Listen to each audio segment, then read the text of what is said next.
Hello? I think I clicked the button and I didn't mean to click the button, but I clicked the button. And now you can't see anything. Where did my browser go? Browser. Browser. Oh, what the? Why are you like this? Oh my god. Okay, hold on. What? Oh, now I've got back. Okay, hold up. What the heck? What in the hecketh? Why is it? Okay, hold on. Hold on. For some reason, there it is.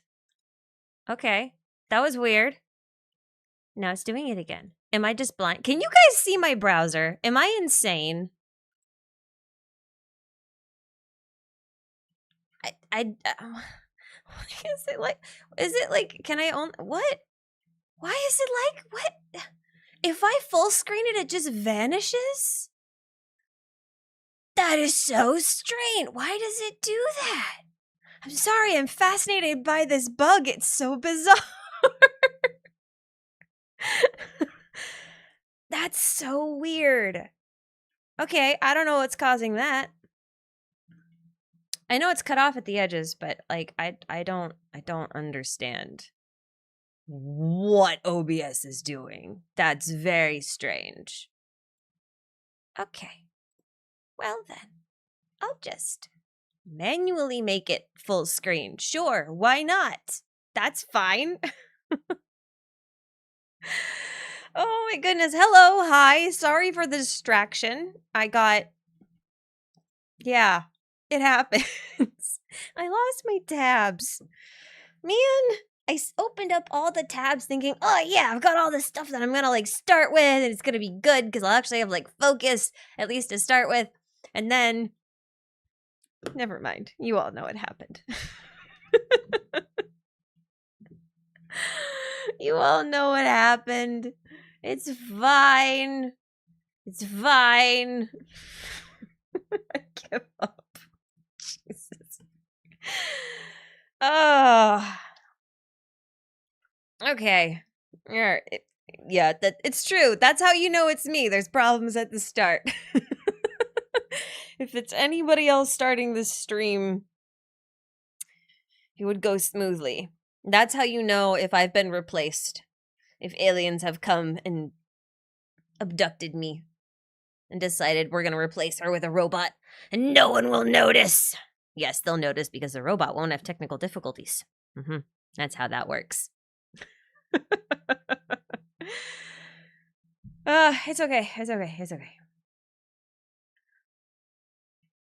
Will it do? I don't think it'll take Control-Shift-T only works if you like close the individual tabs. I closed the whole window. Like I closed the whole application. I don't think the restore tab feature works. Anyway, the Nut, thank you for the 5 gifted. Guys, if you get gifted a membership at any time during the stream, remember that your membership also gives you automatic access to the Discord, which means you don't have to go through me. You just have to, if you go to the community tab on the channel page and you click the members tab, it'll have instructions on how to connect your YouTube account to Discord, and that automatically gets you into the Discord server. And then you don't have to keep your subscription. It's just like a captcha. We're just making sure y'all are human. That's all. But thanks again.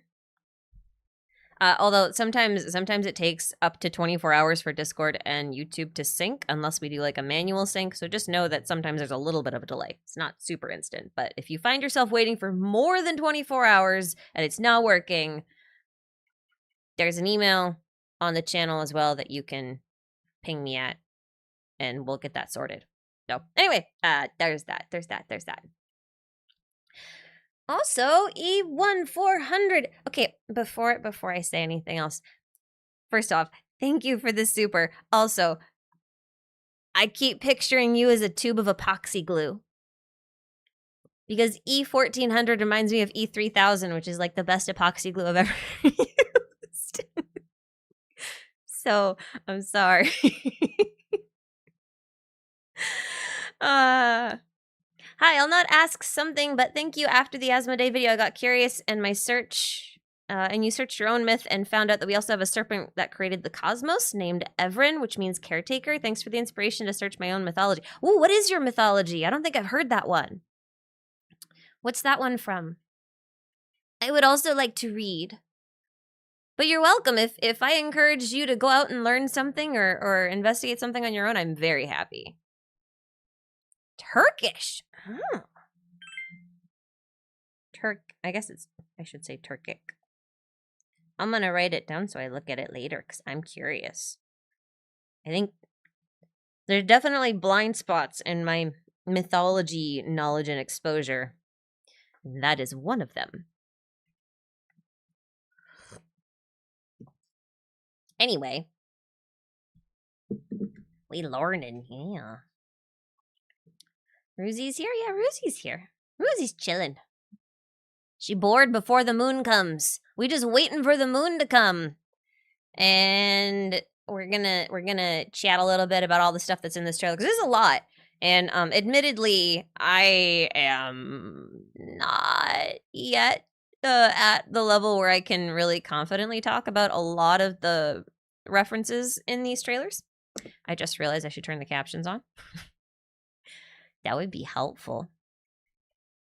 If they would, can they? There they go. But there are a couple of things I kind of want to start out with, and then we'll see how the stream progresses. Because I have a you know how they say you miss all the shots you don't take? I have a shot that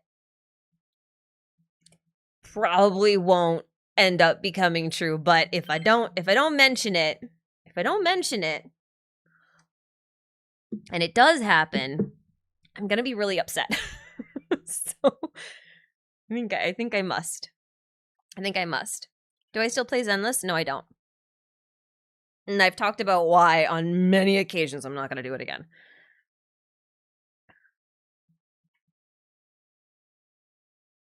How much do we want to bet they'll mispronounce Baba Yaga? I don't even know if I say it right, to be honest with you. I have a feeling I'm gonna get corrected a lot going forward. So we'll see. When's the next drawing by stream? I don't know that I have one planned. I only do them when I'm making new assets for the channel, and I think I've only ever done it once. So, there's no plans for that currently. We'll see.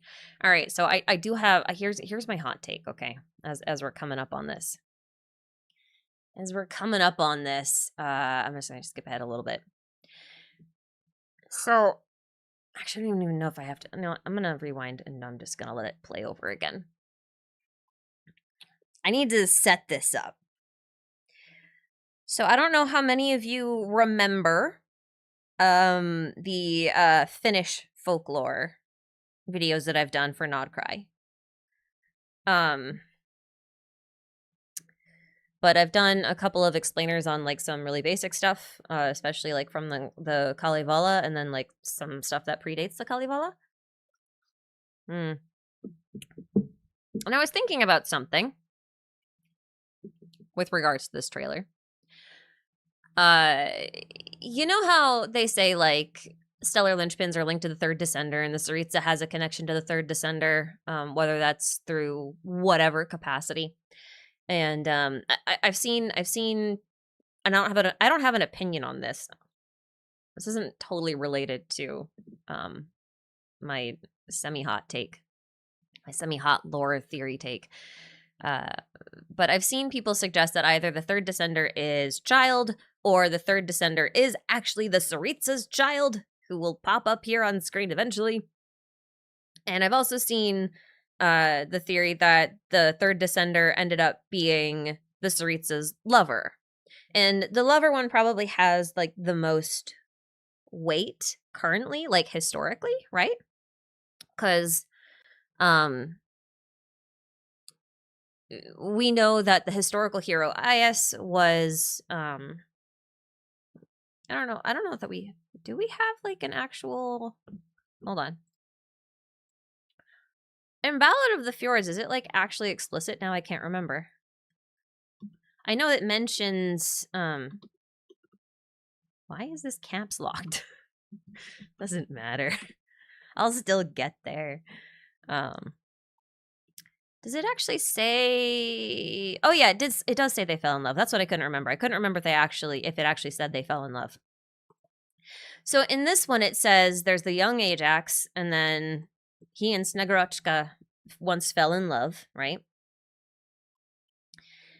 And I wondered, because we know that Ajax, the historical Ajax, was either the name of the third descender or just one of the monikers that they went by, because we also know that the people of Nodcry called them Saralainen. So like this is kind of why, you know, the third descender, Saritsa, lover, husband, father of the little boy in the trailer, does hold water. Makes some sense, right? So I got to thinking about something in regards to that. Here's the thing. I'm gonna go to Wikipedia for a second because I just want to pull up. Oh, well, we'll need that one anyway, so we'll just go from here. I wanted to go over here because there's two Saralainens in Finnish folklore that I'm aware of. There's Ahti Saralainen, and then there's just there's Ahti, and then there's Ahti Saralainen, and Ahti Saralainen I think is associated mostly with Lemminkainen,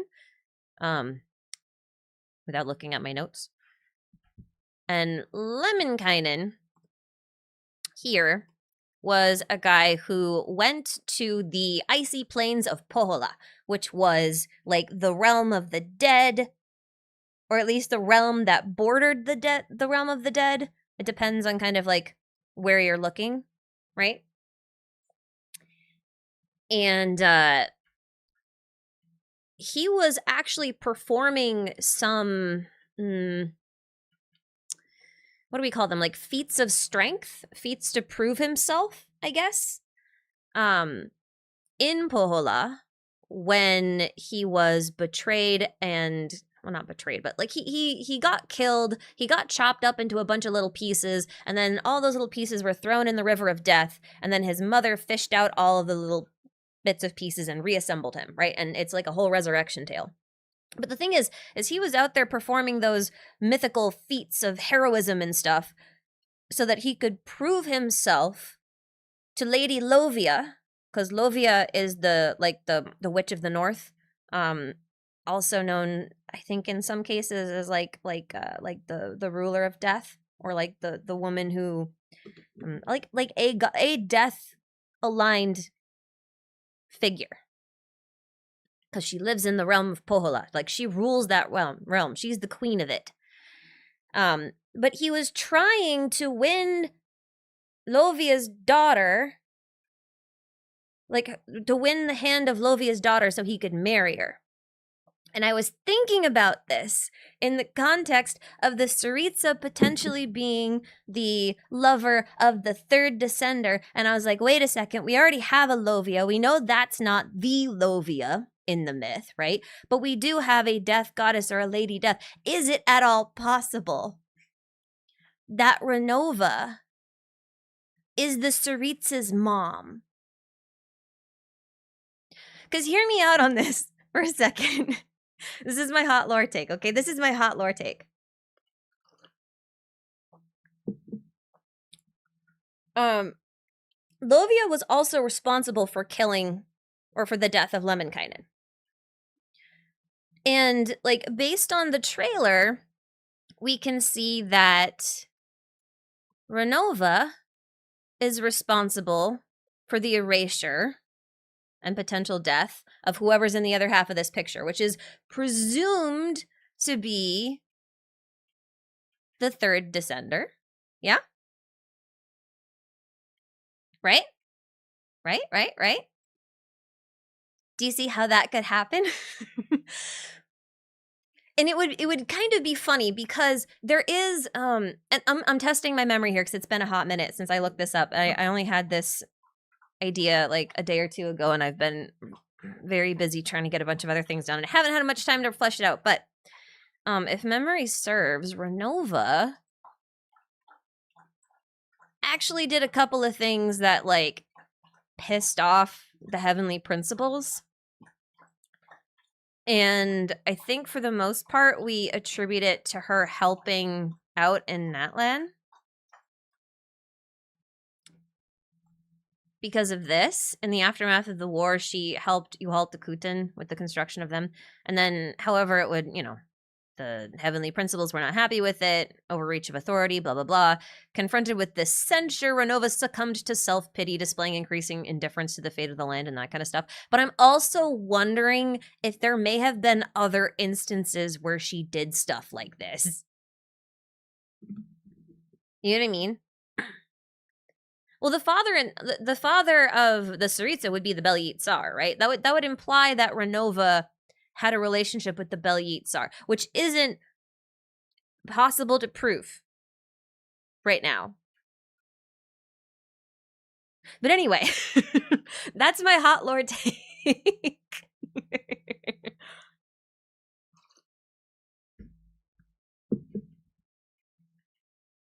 Anyway.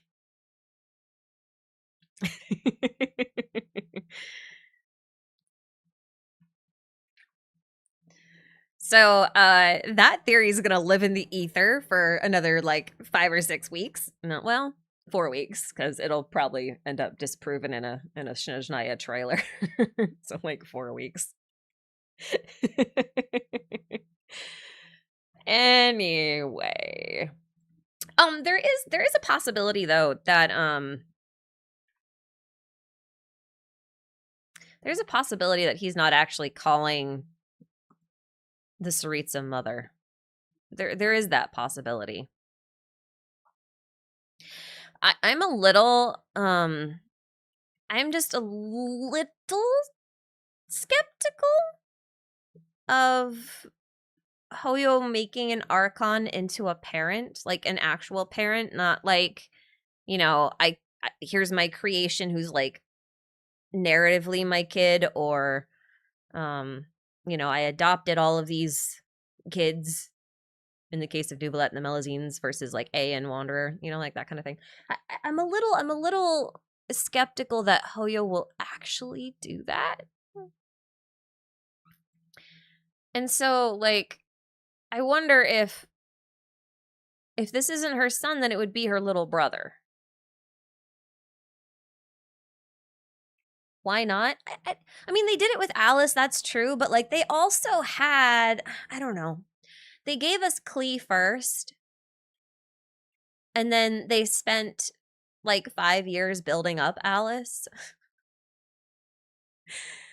So like I feel like Alice is so rare in that case, or in that circumstance. I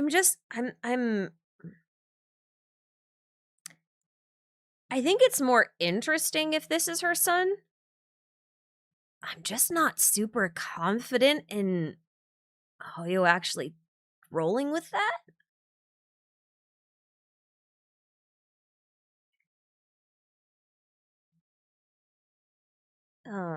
Yeah, I don't know.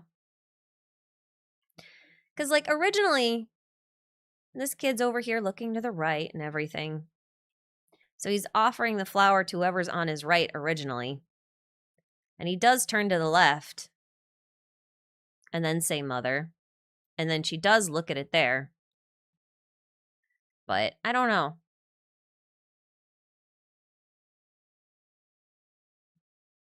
I don't know. It'd be a very bold choice for Hoyo. I'm just not certain. Because, like, here's the other thing. This scene here and the freezing of her memories could also potentially be a vision of a future that never happened. A vision of what she could have had. Like, that kid might not be real. Hold on, Levi wants to go outside.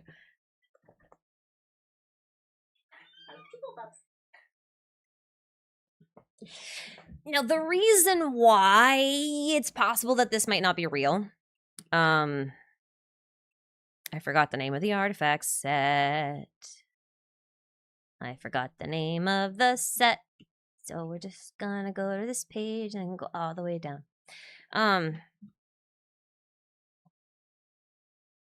This one. This set here has this whole section that shows how things can be, like, total illusions and stuff can be shaped out of ice.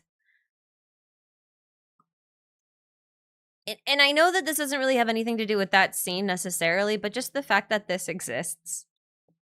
And she's just like, even the ice that never melts is but a creation of magic, and thus it cannot truly endure. Like, things like that. That's interesting to me. That is interesting to me.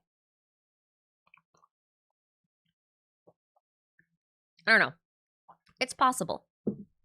It is possible, but I think I'd be a lot happier if they did go the route of, like, not faking us out. Because they love being misleading. I mean, like in the Moeka trailer. Yeah, something similar to that.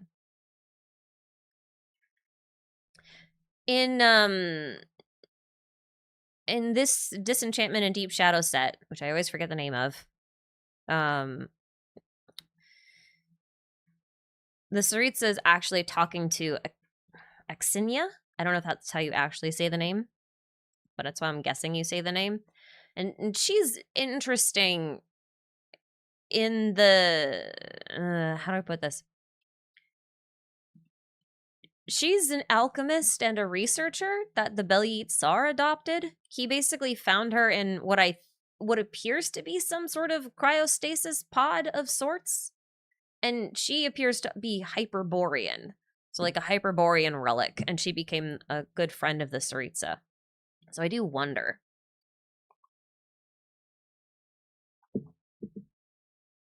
But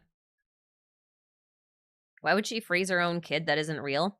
I don't think she's freezing her own kid that isn't real. It's more that these memories are all made of ice. And I think interacting with them is sort of a you know, a sign of that.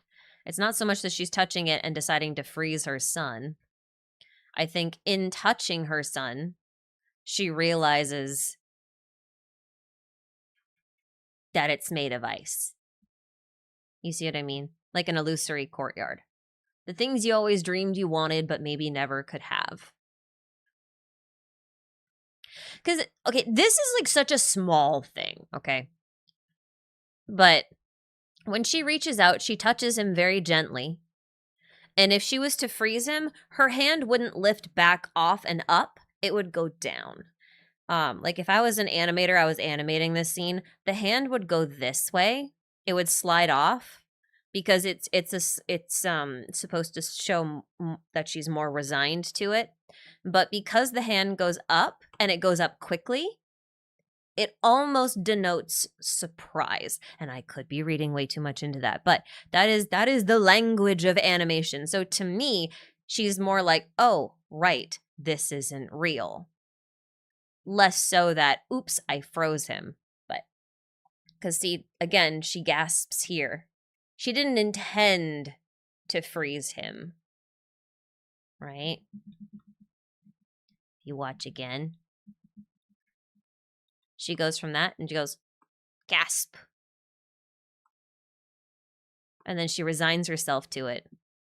So either she has the Midas touch for ice and she forgot, or this memory isn't real, it's in an illusory courtyard made of magic ice, and she forgot for a moment. And this is the set that makes me think the latter is more plausible.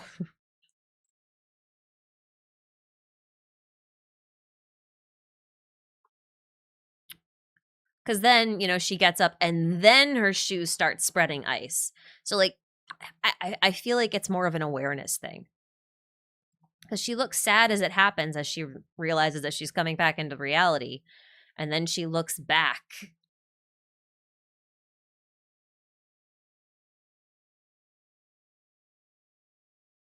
So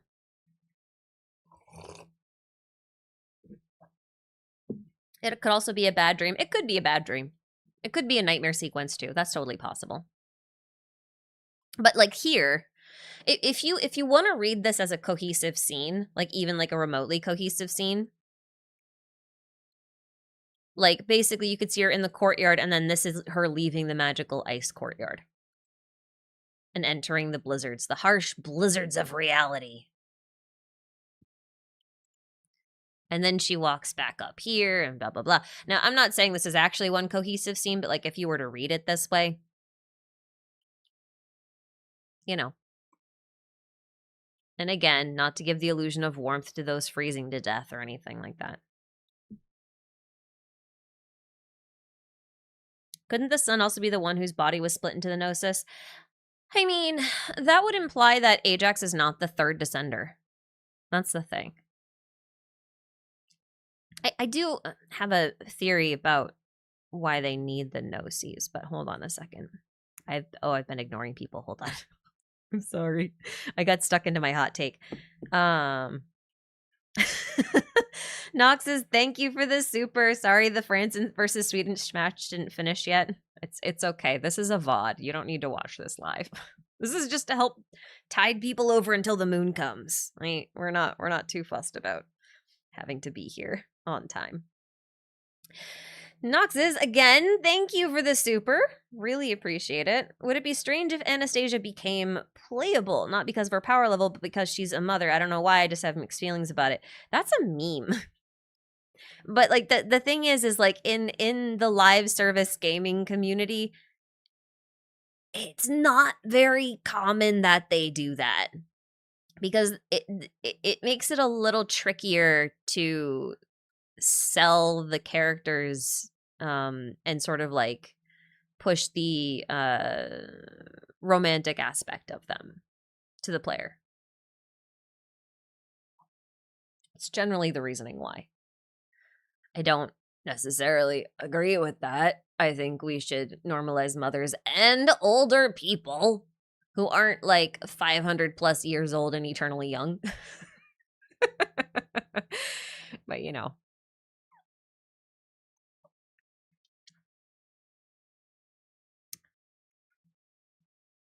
Well, what did it with the MC being an adopted father, but a playable Archon is a double-edged sword? Yeah, I would prefer a scenario where it's not problematic, but like if they do decide to pursue that path, it would be, I hate to phrase it this way, but it would be a little bit revolutionary. In the sense that like Genshin has such a stranglehold on its niche that like I feel like if Genshin were to do it, it would start normalizing that for a lot of other games. And that's partly why I would be pretty excited if they actually do that. Also, I just think it's more narratively interesting.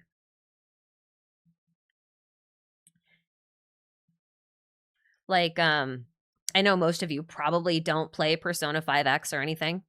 But there are, you know, mothers and daughters and young people and old. There's like an 80-year-old woman that you can get who's playable, and she keeps her wrinkles. And I hate that that's a feature. Like, I hate that that's something I have to be like, dude, she's 80 years old, but she also looks it. And like that's some sort of novel concept. Like, I hate that, but it is a thing. Like, okay, that's actually a good comparison. Like, you compare her to Barbeloth, and it's like, you know. Yeah. Actually, here, I'll show you. So you can see what I mean. I would love if this kind of stuff was more normalized is all. Like, you look at Barbeloth, she's supposed to be an old hag. She's supposed to be old. The oldest thing about her are these two little tiny wrinkles right here. That's all you get. All you get. Those are all the wrinkles you are allowed. But then, if you go to Vino, this is your playable. Who would you rather? I mean, like, to me, I would rather this be normalized. You know? This is much cooler to me. Vino's awesome. Vino's awesome. Anyway, that wasn't really my point. I just kind of went off on a bit of a... Yeah. Anyway. It's kind of scary that by Genshin standards, Barbie really does look old despite not really looking it. Yeah. That's kind of what I mean. I'm just kind of, you know, like, I get why, but I'm also kind of annoyed by it. I'm just kind of annoyed by it. Even Puccinella here. He looks so much older than Barbeloth. And to be fair, like, he has a very unique model. He's got a huge honking nose. He's very small. He's got a mustache. All of these things are very rare for Genshin playables. Or even just Hoyo playables in general. So I'll be very happy if they start going a little bit more in this direction. I would like variety. Anyway.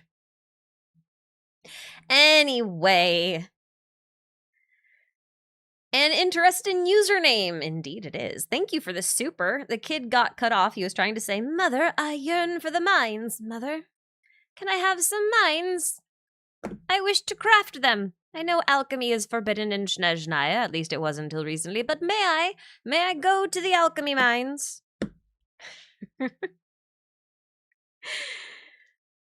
Omar, thank you for the super. My little theory is that this little boy is a sinful creation of the Tsaritsa's sister, Axinia, and she is described to be silver-haired, so the boy might be confused.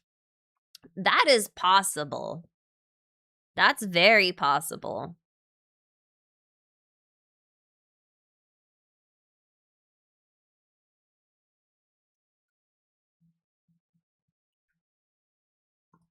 I was trying to think if I remember much about, I don't know. I feel like Axinia died before she could have a partner. So, like, if Axinia had a kid, it would likely be one made of alchemy.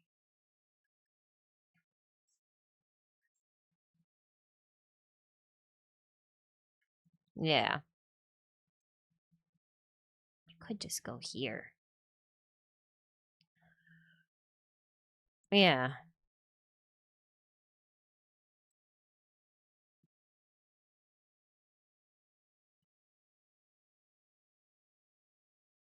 I mean, I wonder, now that you mention that,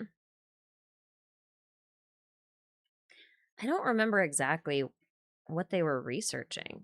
What were they researching?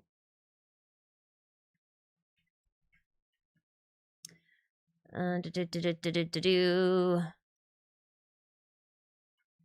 seek the stairway leading to the vacant seat in the court of the stars, a passage to the place where worry and sorrow would no longer trouble them ever again.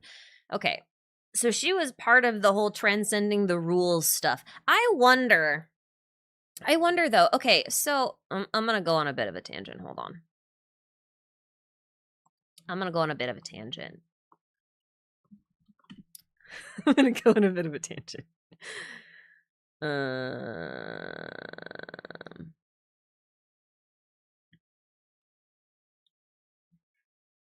Okay.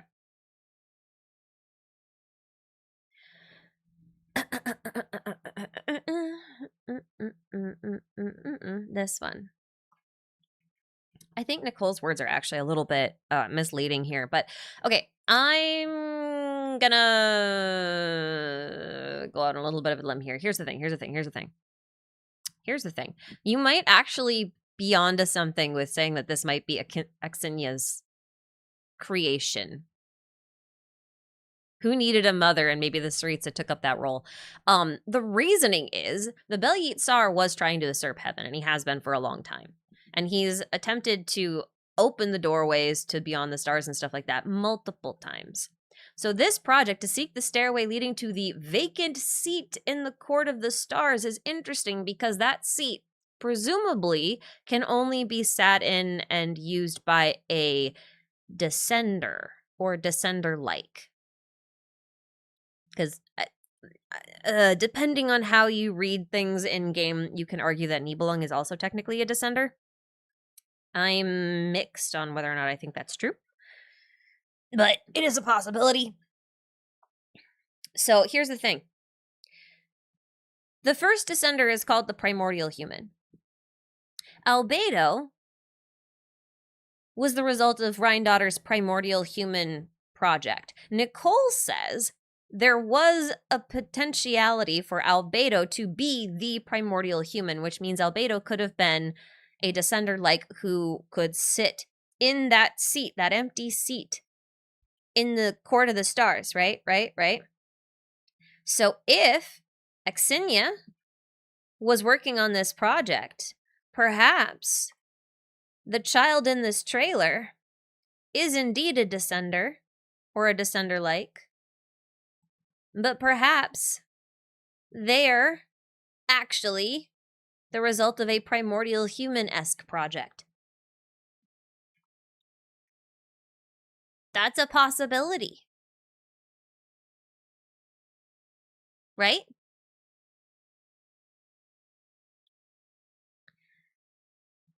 Wasn't primordial human Nicole's translation? No. So, the thing, there is a translation mistake, but it's not the one you think it is. She said that the angels were created by the primordial humans, plural. Levi, can you not lay on my cables, please? Thank you. You can come lay on this side. Come lay on this side. Come here. Also, why aren't you laying in front of the fan? It's 85 degrees, and he's like, I'm not laying in front of the fan. I'm going to go sit over here next to you. For no reason. It got translated as, like, the angels were made by the primordial humans, implying that there was an entire race of them or that there were multiple of them, but in reality, it says primordial human or primordial one, depending on how you read the characters. You can kind of translate them either way, and the plurality is not declared, so it's presumably just referring to Phanes, the first descender. Because that lines up with what we know about the angels anyway, that they were made by the first descender when they threw humans into the world. Partly because there's not really any other options. The moons didn't make them, we know that. Nibelung didn't make the angels either, we know that too. And the angels were around to guide humanity. So if the first descender puts humanity into that, then you know, they also have to have made the angels. There's no other option. So anyway. I said angels are draconic. Is that just because they're made from moonlight? No, it is not. Have you played Lowen's story quest? The thing is, just because we're here, as Nicole said, so when the War of Funerary Flame ended, angels were basically given a reprimand. Either they could give up all of their divine power or they could give up all of their divine wisdom. Those were Phanes' options to them. Those who gave up all of their power turned into the Seelies that we know today. The one, like the little guys that float around and land on their Seelie courts. Those who forsook their wisdom became dragons, like Ursa the Drake. So to me, this just proves that however, you know, Phanes went about making the angels, the source material at the very least for the angels was draconic. And he basically gave them a new shape. Right?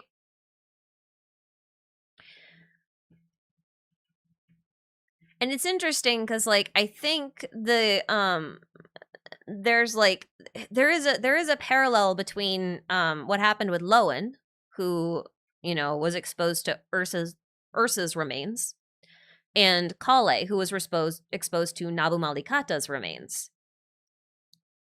Both of them were, you know, the remains of a dead god, or yeah, in the end. And the thing is, Nabu Malikata afterwards ended up looking like this. So, like, she's a cobra, Ursa's a drake. They're both dragons. Snakes and dragons are kin. They're related. So, like, anyway. That's Nabu Malikata, by the way, in case that wasn't clear. Because, again, just to remind you, Kale had the remains of Nabu Malikata inside of her body. And in the manga, this is how those remains manifest.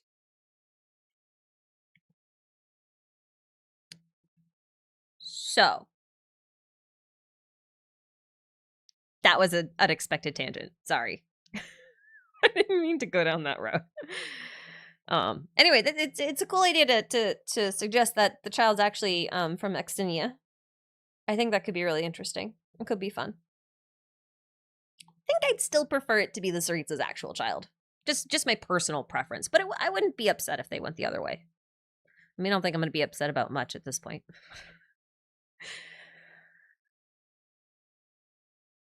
Keep your expectations at a middle level and your odds of being disappointed are very low. So I'm keeping my expectations in the mid-range. That way, when I get there and things are cool, I'll be excited. Yeah, see, strategy. Kalyud, thank you for the super. The Saritsa and her kid scene is just Hoyo's version of that Reddit creepypasta, Awoken by a Lamp. This is where I show that I don't understand Reddit creepypasta. Do I have to Google? Are you going to make me Google this? You are, aren't you?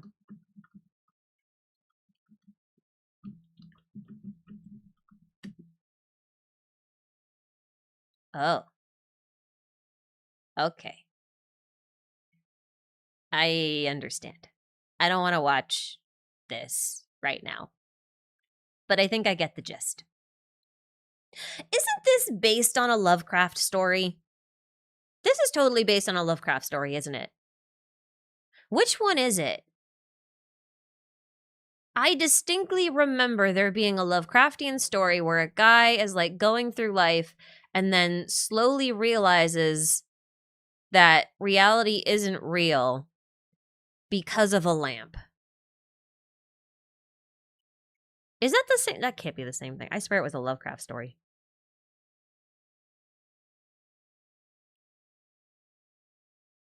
Or maybe it was just like the corner of his house that he was staring at. I don't even know what to search for. Am I talking about Gaslight? No. What?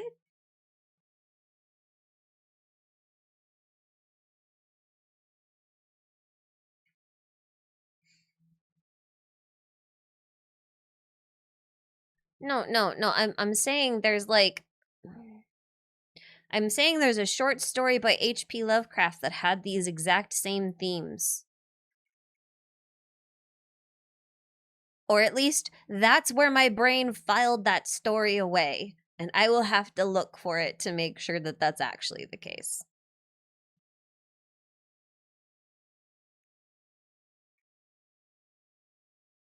Anyway, I'm not going to dwell on that.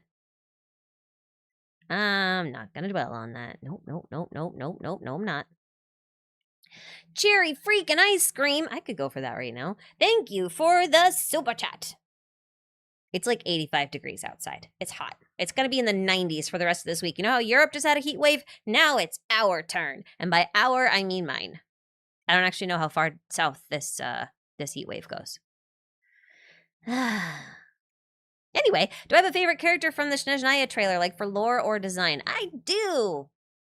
I like this one. Guess why? Guess. I'm not going to tell you. You guys are going to have to guess. All you need is one word. Just guess one word. Just guess. Just guess. The word is not Asmodee, just for the record. I know someone's gonna say that. Vampire, yes, correct! Correct. I love it.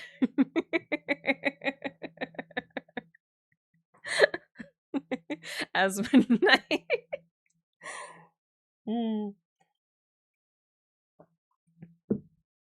No, definitely vampire vibes.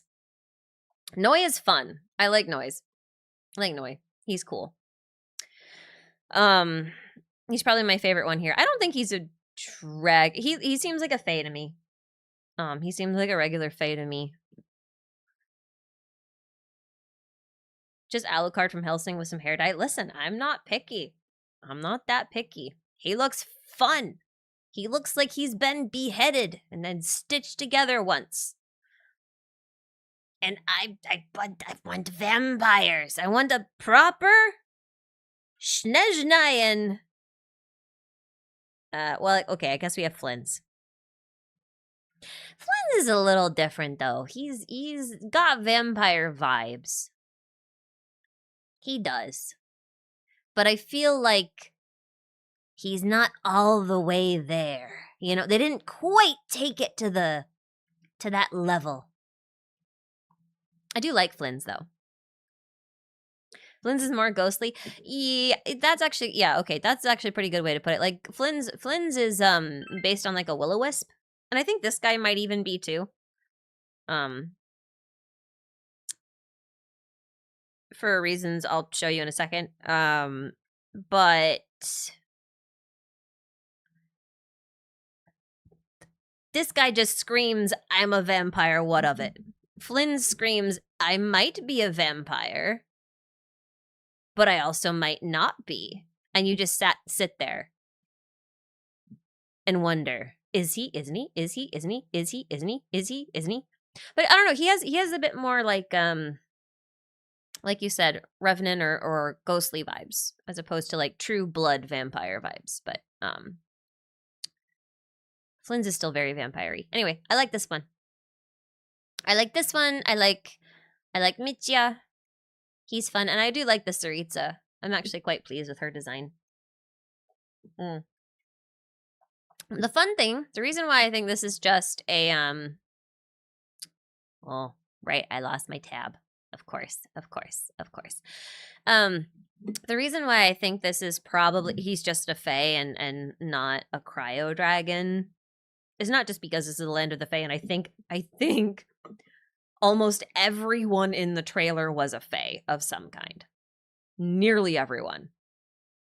But I don't know if you guys saw this. But in Flynn's story, it talks about how he was the Azure Flame. And he was like a blue flame that guided fallen souls across the icy plains, a flame that will eventually go out.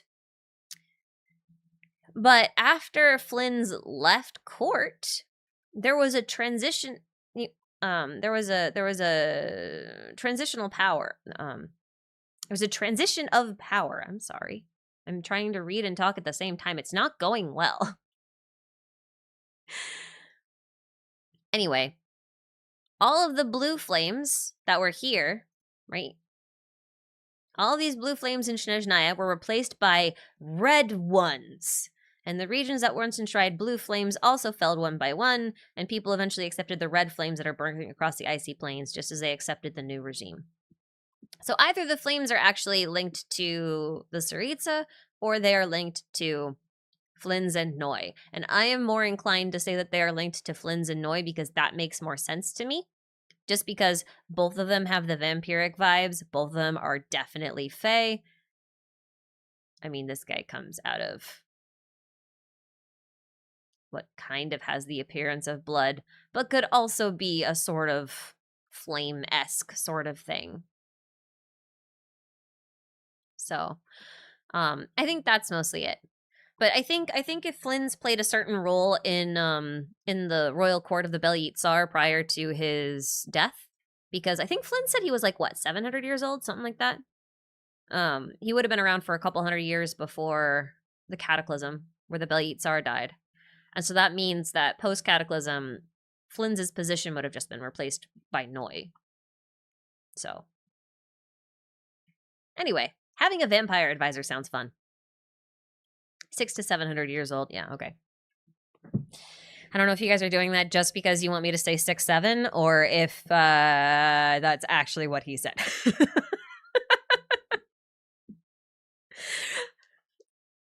I'm getting to my exhaustion point with the 6'7" stuff, and I really wonder if this is how the boomers felt about us millennials spamming 6'9" all the time.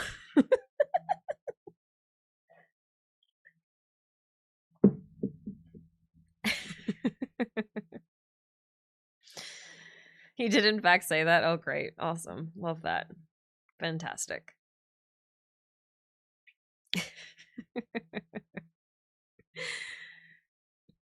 You can imagine Noi referring to Flynn's as the Azure Flame. Yeah, I can too. A crimson flame and an azure flame. You Gen X ruined 69 before the millennials did? Okay, well, that's fine. If you guys want to take credit for it, I'm not going to complain. Let my generation not be blamed for something. I'll be happy with that. Gen X's can take this one.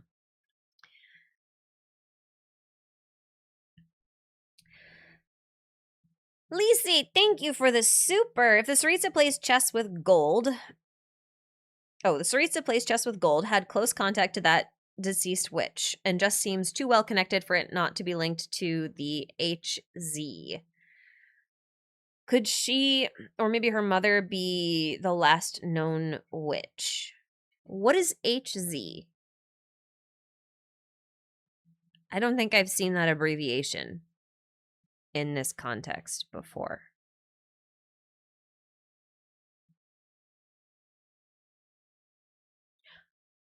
Oh, Hexenzirkel. I've never seen it abbreviated that way. Okay. My brain legitimately went hollow zero, and I was just like, that's not right. Was very confused.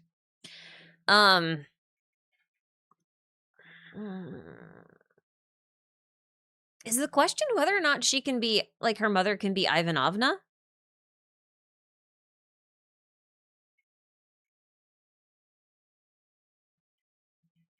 I mean, like, I guess?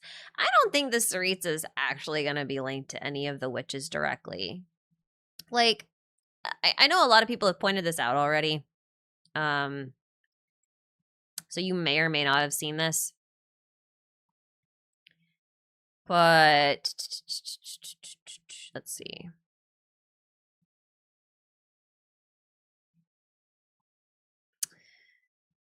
Okay. You see these effects here. I have to go find the shade video because I don't remember what it's called. I will probably just scroll. Oh, it's called God's Limit. Right. I can never remember this one.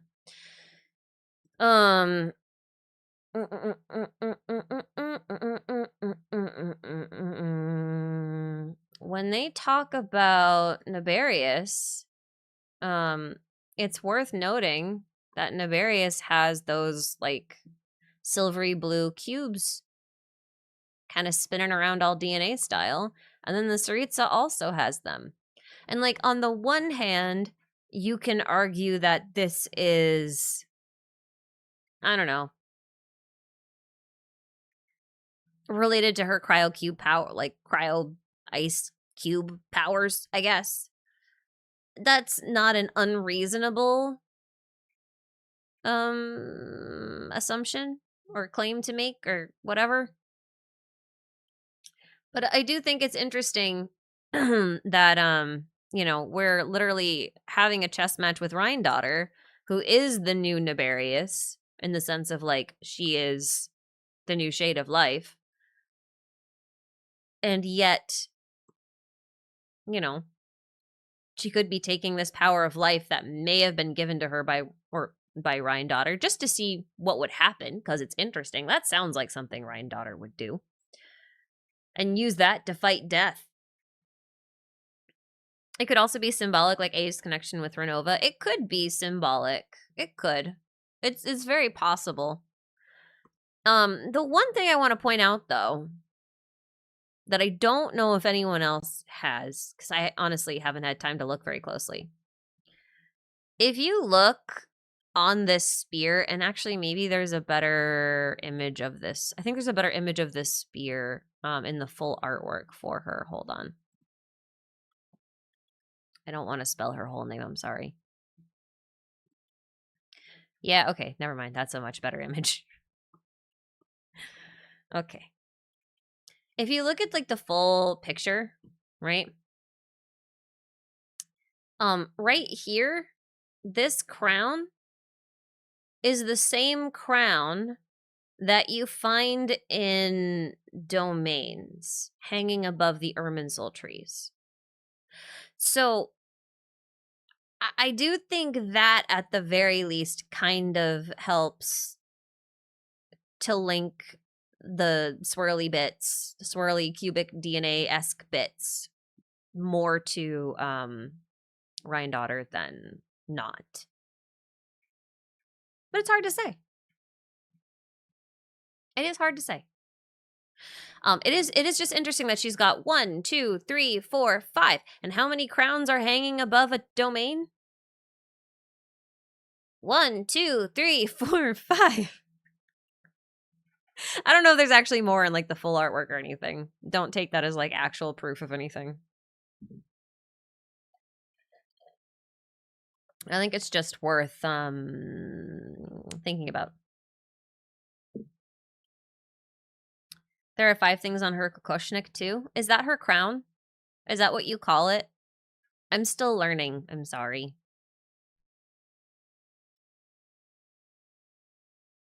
Four shades, 1 HP. Yeah, I mean, like, it's like the domain mural, right? Right? Because, like, the domain mural also has this. It has, like, one big thing here in the middle, and then it has 1, 2, 3, 4 on either side. So it's like PO and 1, 2, 3, 4 shades.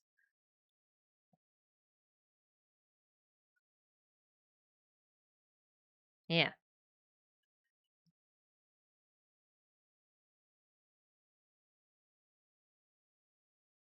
When am I going to release the HSR 4.3 recap? I am... So I do the recaps in partnership with Hoyo. And I am waiting on them right now. The recap's literally been done for 5 days, at least. Actually, I think it's been over a week at this point. I've been waiting on them. So it's not my fault this time. Not this time. Not this time. Anyway, I was thinking about that from that perspective. That perspective. Marcus Bullock, thank you for this super. What do you think of Noi? You know he has all that lore in that suit of his. Okay, I mean, I talked a little bit about Noi already. The one other thing I'll say is I have I have a very dear lore friend of mine whose fixation is vampires, and well, specifically Vlad the Impaler, but by association, vampires. And she just finished writing a very lovely theory about why Genshin is a vampire story. And I agree with her. And I've done a few different videos where I talk about, you know, things like emergency food is lore. And in that video, we talked about like Eucharist rites and that kind of stuff. In other videos, I've talked about like Arlecchino's relationship to vampires and blood magic and things like that. I've talked about other similar topics before. And I am trying to put out sort of like a more cohesive, updated version of that. Because to me, dragons as vampires is really fun. And by association, all creatures derived from dragons are vampires. and therefore they practice some, they have some vampiric traits.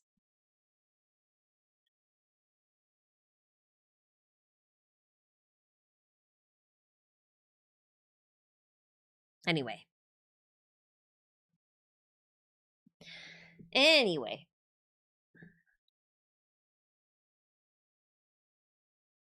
Not the sugar foam fairy police. Okay, she's actually kind of funny though. She's actually kind of funny. The vampire penguins. I can make a case for the penguins again if you really want me to, but I won't.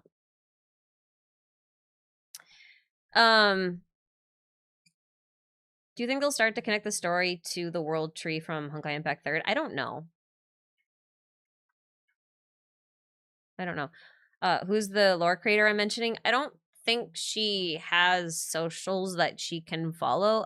The theory itself she posted to Notion, which isn't really a social media platform. But she did share it in the Discord. So if you get access to the Discord, you can find it there.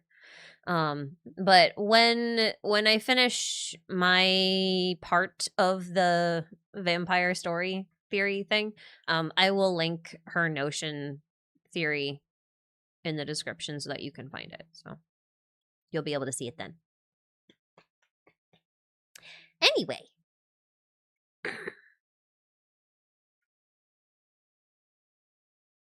You want a vampire dragon, Malzeno? That's a new one on me. Don't know that one.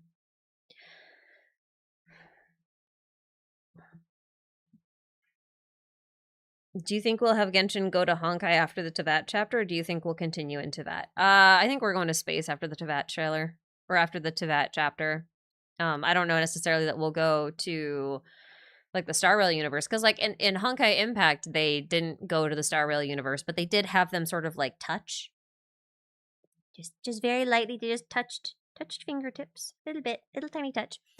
But like they actually just went from Earth to like Mars. And they're just sort of like moving through the solar system. So like they're definitely keeping the scope of Honkai Impact and probably Genshin a bit smaller. I don't know what I really think they're going to do for Genshin 2. But I do think they'll go to space. Like that's like the one thing I'm certain of. I'm not convinced they'll immediately go out of their way to try and connect it to either Honkai game though. Cyrus Gold, thank you for the super. My theory about Paimon's illness is that her balloon string connection to the Paimon system gets disrupted like that, like in the chasm that one time. So you think like she has a wireless connection to Celestia and then that gets cut off, and so she's like, oh, so okay. If I'm picturing this correctly, it would be like if like when someone astral projects, there's like allegedly supposed to be like a silver cable that connects your soul to your body, kind of like a spiritual umbilical cord. Are you referring to that as like the balloon string? Because that would be kind of funny.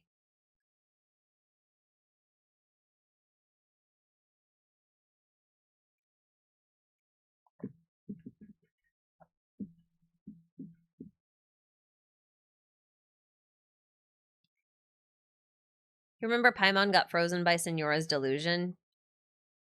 Well, she's not immortal or like she can be affected and attacked by stuff. It's just like when we talk about Paimon being resilient, we're talking about her like not having an adverse effect to like being in the proximity of things that bother other people. That's kind of stuff.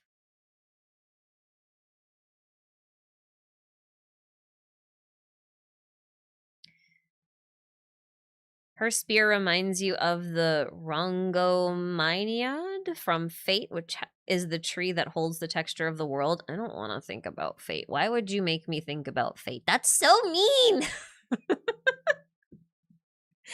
It's so mean. So mean.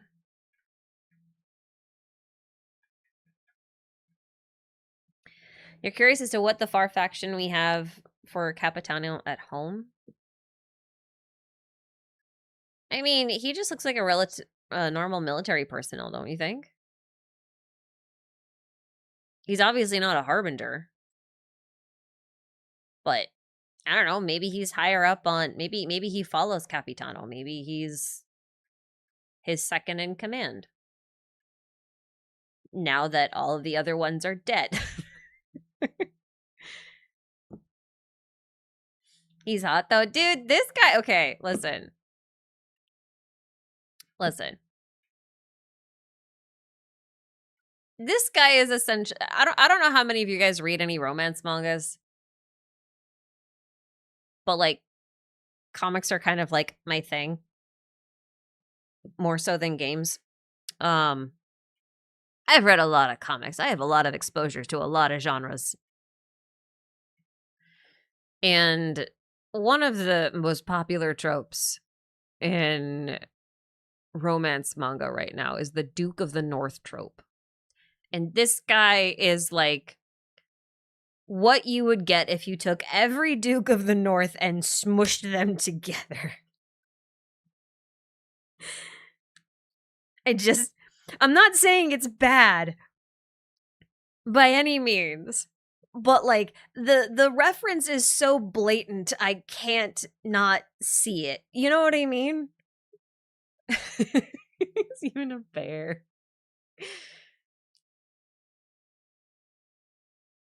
It's funny. But yeah, no, he's a trope. He's a trope. She's not Snezhnaya Risley. I don't know.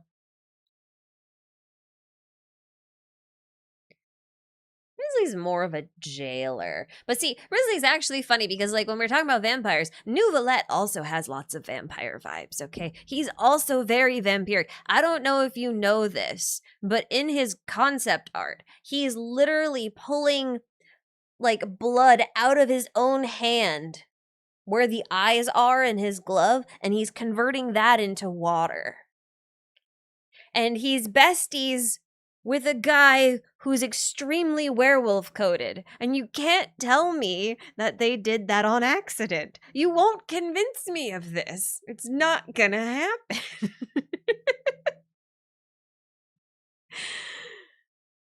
happen. Okay, Jesus. Listen. If you want to say Jesus allegory when we talk about Nouvellette being vampire coded, just know, as I've said at least once before, that historically speaking, early Christians did have to grapple with the reality that a lot of the stuff Jesus did that they thought were miracles were things that were attributed to vampires. They had to reconcile the fact that Jesus resembles a vampire on paper. So, like, you're not wrong. Anyway. Not every guy in a suit is a vampire, just most of them. Yeah, exactly. Suits are uncomfortable.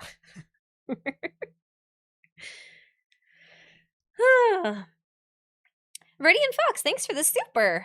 I know you've got a long to-do list of projects, and there's a whole lot of speculation here, but thanks for streaming anyway. Yeah, I do have a long list of projects. Not even just like theory projects. Currently, here's the thing. Currently, I am in the middle of recording an Enfield video. Okay, I've got that one. I have an HSR theory to write and record, and then I have the HSR recap to finally get posted. So those three are what I'm currently juggling right now. After having posted the Paimon one, because that one also just kind of I had to get that one done. And then on the back burner, I have the vampire theory, the Dottore theory, both of which are technically also part of this Temple of Space theory. And I feel like I'm just going to keep making parts to that forever unless they, I don't know, give me something else to work with. Which we've got the moon coming, so I don't even know what's going to come out of the moon. So that's 5 plus the moon.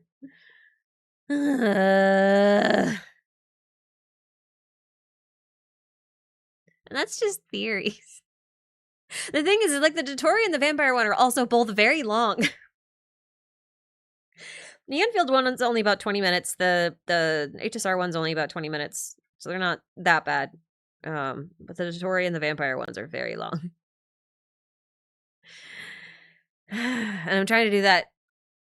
I'm trying to do that before, all while trying to get all of my summer projects done before the weather gets really bad.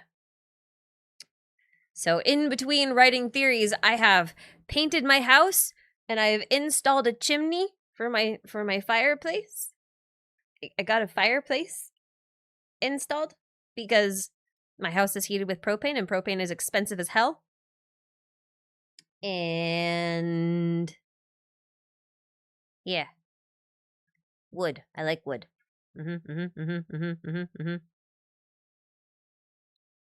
The sun's neck being conveniently covered. I learned my lesson long ago with albedo. Oh yeah, the people who have the trauma of the fake albedo versus the real albedo. Yes. Yes. Hashtag living that Stardew Valley life. No. It's not. It's not a Stardew Valley life. It's so aggravating. I painted my whole house. I reframed all of my windows. I still have to repaint all of the trim. I still have to replace both of my exterior doors. I still have to reframe the interior windows, so those aren't ridiculous. And I also have a bookshelf to build. And I also have to install the pot lights before I can't turn my electricity off. So I gotta do all of that before November. Yeah, well, we'll find a way. Am I just building a house? No, the thing is I've been so busy like the last few years that I haven't had time to actually take care of all the projects that build up when you own a place. So this is just my backlog of projects that I have been neglecting to do. And on that list are not all the things that I still need to do, but can technically put off until next year. So. You can't find the Nouvellette concept art I was talking about? I'll find it. I will find and share. I'm pretty sure it was a part of the Fontaine exhibition. I'm pretty sure. But I will actually have to like go and find it. Anyway.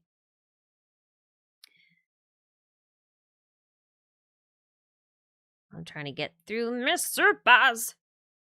There was a couple other things I want to talk about. Neon Seas, thank you for the super chat. Is Noise Star a sheer mark like Albedo, a first generation Fae? I don't know. So here's the thing. I don't know if you guys have noticed this. Mostly because like the contrast isn't very high. But I don't know if you can look here. I don't know why I haven't had this full screen the entire time. Why didn't anyone tell me to full screen it? What's wrong with you guys? I know what's wrong with me. What's wrong with you? If you look here, you'll notice that she has markings on her skin. And the thing is, basically all of the Fae have markings on their skin somewhere. I'm pretty sure you can see it on her. Yeah, so it's a little blurry, but you can see that she's got markings on her back. Vesna's got them. I'm pretty sure Vojanista has them. Yeah, she's got some here. These are a bit more like Linnea's, right? So I'm kind of thinking that Noise is probably like that. And my guess is this is probably related to their elements. This is based on absolutely nothing. But my guess is like the type of markings you get depends entirely on like what your elements are. I think she's human. So I don't think Odette has markings. I think Odette's human. I'm pretty sure. And I also think I forgot his name. Valerie? I don't know if his name's actually Valerie, but it's kind of spelt Valerie, so maybe I'm just gonna call him Vale. He's my Vale pal. I do wonder if he might just be human. He looks pretty human to me. Valerie seems like a 4-star to you. You know what? Under normal circumstances, I would agree with you, but because he has Duke of the North vibes and the vibes are immaculate, I think Hoyo would be very remiss to make him a 4-star. I think that would be a mistake. Just on the basis that he's a Duke of the North trope. Just on the basis of that. Where are Flynn's Fey markings now? You can't see any of Flynn's skin. What? You can't see anything. Look at the guy. He is covered from head to tippy toe. Where, oh, where would you find his markings?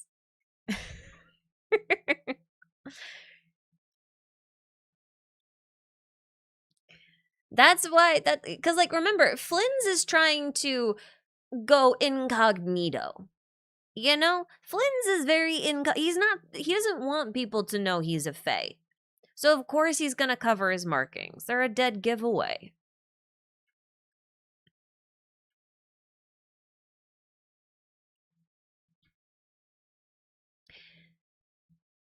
But I guess you guys will just have to wait for Flynn's to be a part of a summer event somewhere so that he can join everybody in the swimming pool.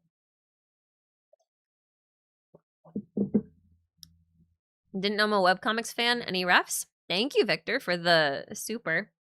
I don't read a lot of webcomics. I read a lot of printed comics. So the thing is my background's in webcomics. My first job out of college, like my first job that was actually like in my degree, my area of expertise. A job that utilized the degree I studied and paid so much money for. My first job doing that in that vein was actually for a webcomics publishing company.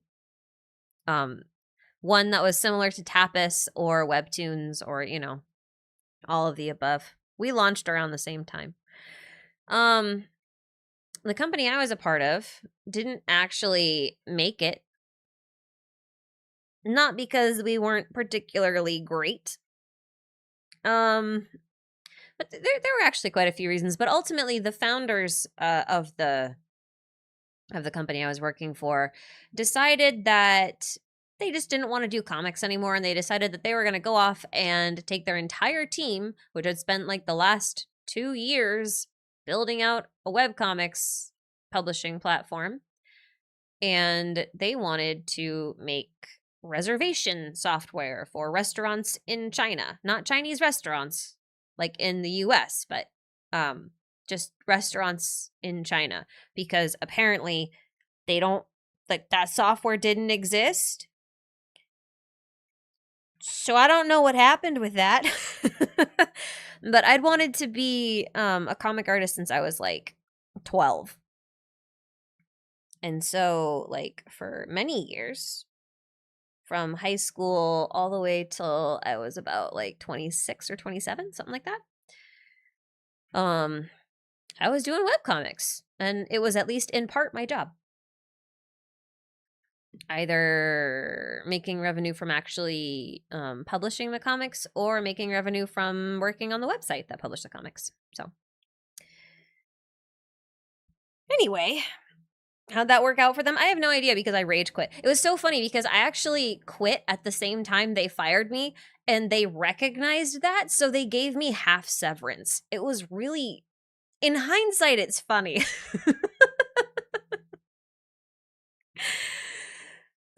It's good times.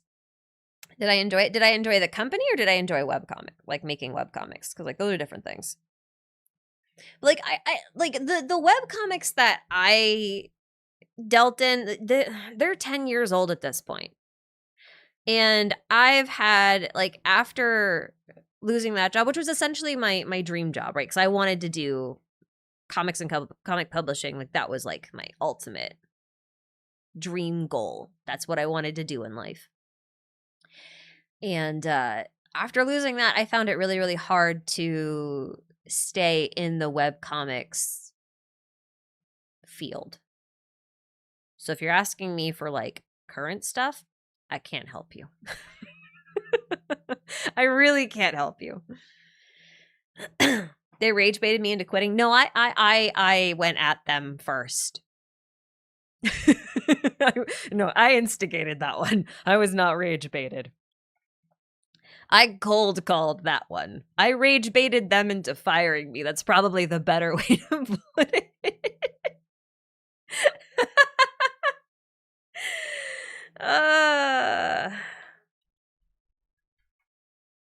Anyway, is the Nuvi concept art the one where he's holding a glass of red liquid up to a mirror? I don't think so. No, this was like a costume sheet.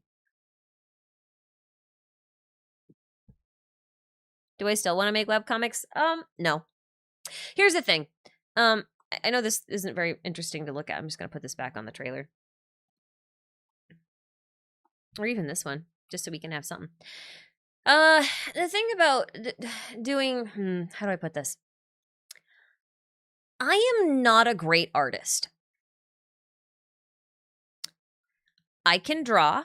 Don't confuse that with me saying I'm a great artist. When I say I'm not a great artist, what I mean is that the art doesn't come as naturally to me as other things.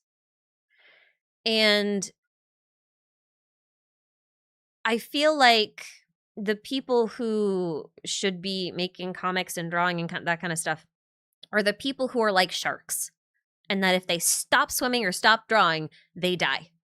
You know what I mean? Like I feel like it really, to have a job like that, it has to be such an intrinsic part of you that if it's not, it becomes really difficult to not burn out. And burning out on something that you're really passionate about or that you really love is devastating on a lot of levels. It's why a lot of people really, really struggle to make their hobbies into a job. It's really hard, mostly psychologically and emotionally. So, that's the thing. We like your art though. It's not about liking the art or like thinking that the art is good or anything. It's not really about that. It's really about how naturally and how much of a part of you it is. Like to me, I just like making things.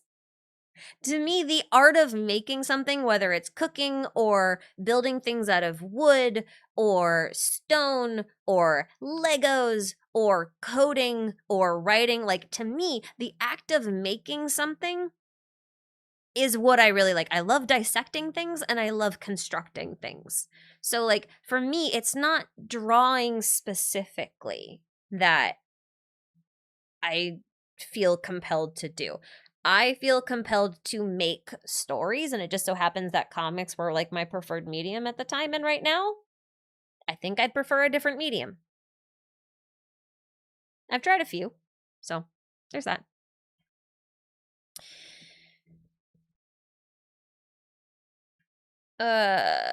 Quick question with a follow-up if you don't mind. I'll answer this really quick and then I gotta go finish answering super chats or else I will be neglecting people and I don't want to do that. Would you say we know who the second descender is? So, yesn't. I still think, okay, personally, I think it's still up for debate. However, right now, the wiki editors at least are in agreement that the second descender is Nibelung.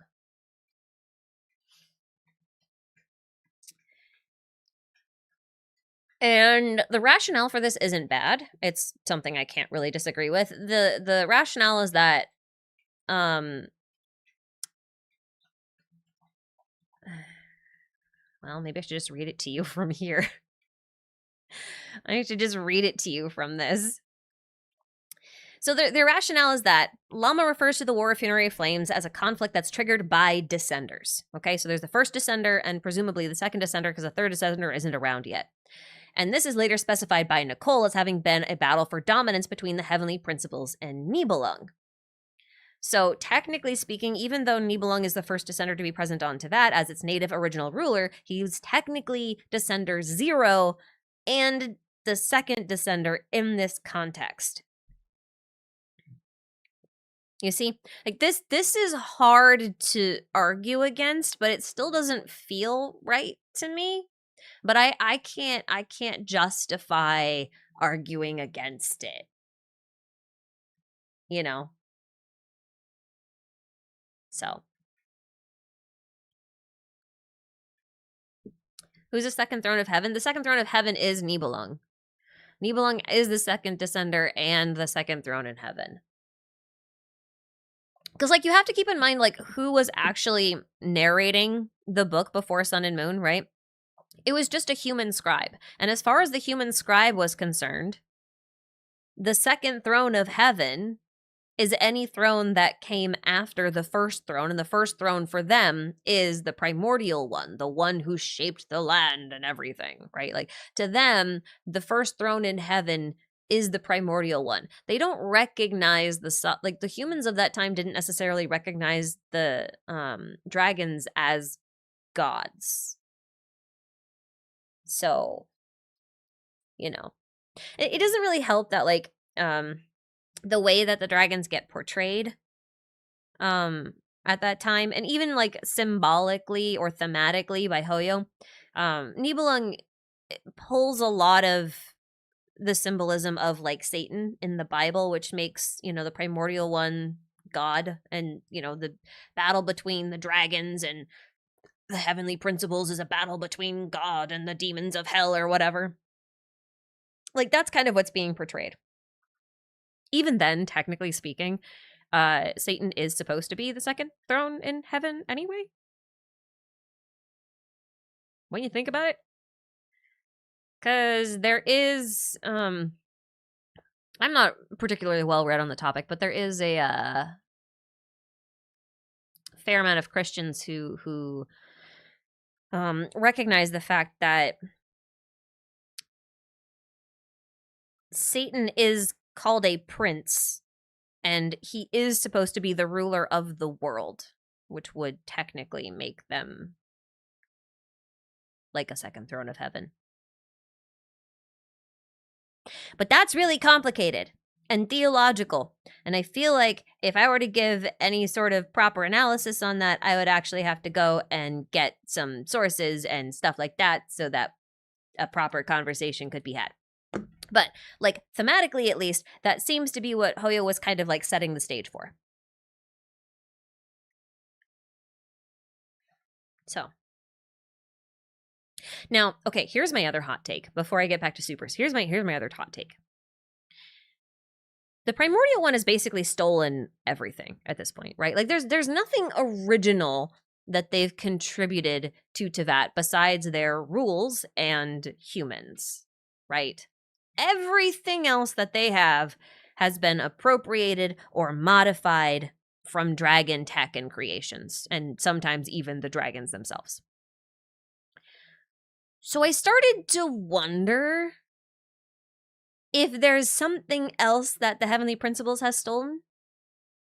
Like, you know how we say that, you know how, like, in Natlan they equated names with your fate, or at least the role that you play within the story of the world?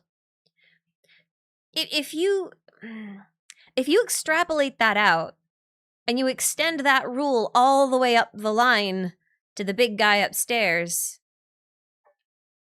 then it's very possible that Nibelung's real name is Phaenus, and that the primordial one stole it so that they could assume his role. It is possible. And I can make a proper case for this. But the part that really gets me is that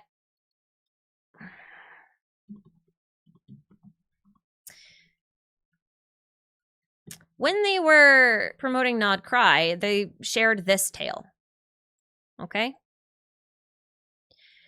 In the age when the 7 lights of the firmament had not yet been shown upon the land, so that is specifically before the primordial one arrived, the now nameless ruler raised the heavenly moons to govern the cyclical tides of the world in their stead. The now nameless ruler is Nibelung. But we've been calling him Nibelung, which means he has a name. But. What if Nibelung's just his last name? Because Nouvelette is technically his last name. We don't know his first name. We call him by his last name. What if Nibelung's full name is Phaenus Nibelung? It is a distinct possibility. I'm not saying it's probable. I'm just saying you can make a pretty good case for it.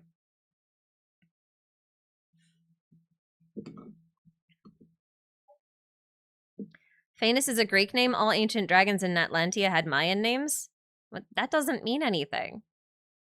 Apep isn't a Mayan name. It's Egyptian. Nouvelette isn't a Mayan name. It's French. Dvalin is German. Ajdaha is Persian. Which is also kind of weird, because you'd think that he'd have a Chinese name, but I digress. What does Phaenus mean? Phaenus, that's the other thing. Phaenus means first light. And his other name is Protogonos, which is... Actually, I can make a pretty good case for this really quickly. Protogonos means firstborn. So firstborn, first light. Guess who he was born from? He was born from 2 serpent dragons of chaos, which explains the child of a dragon.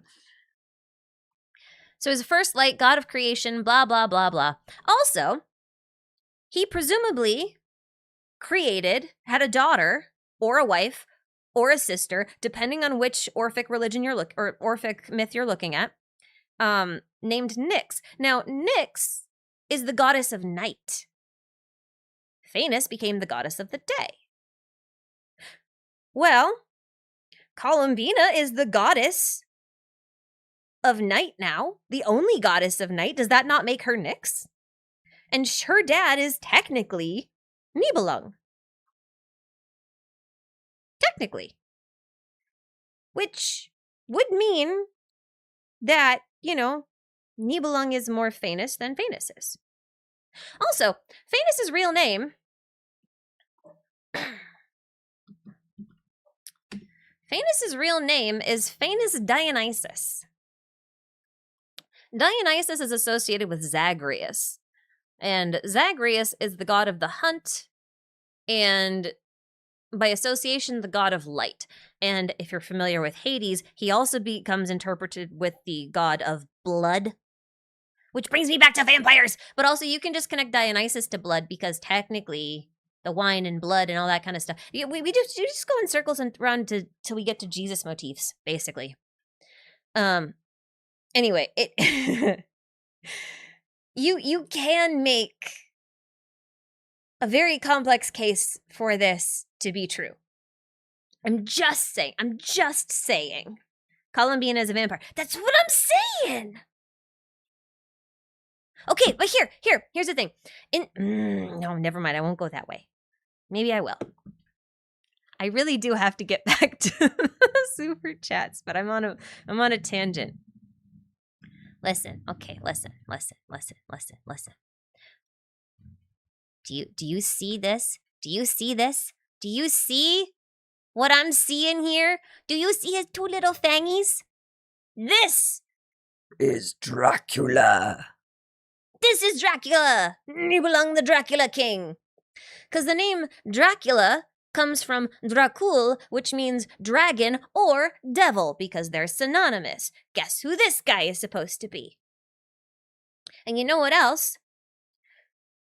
Bram Stoker's Dracula had the 3 brides of Dracula, who weren't technically the brides of Dracula. They never actually get called that, but they're referred to that colloquially.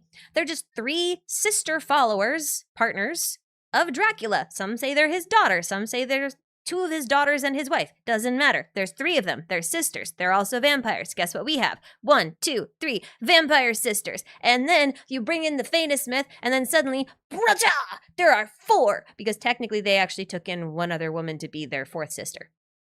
And then, you know, you play into the whole Nyx myth. You see how you can go full circle here.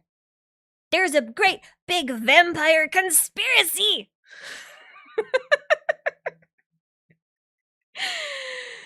Vampires had Vampires had some symbology with the moon. I mean, they were associated with night because they were weakened by the daytime. It wasn't so much that they couldn't come out in the daytime, but they were much stronger at night. Anyway.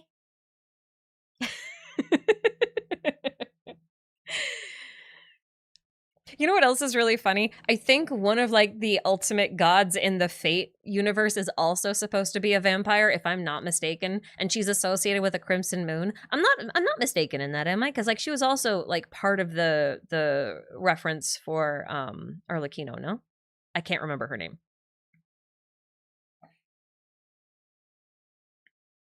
Anyway.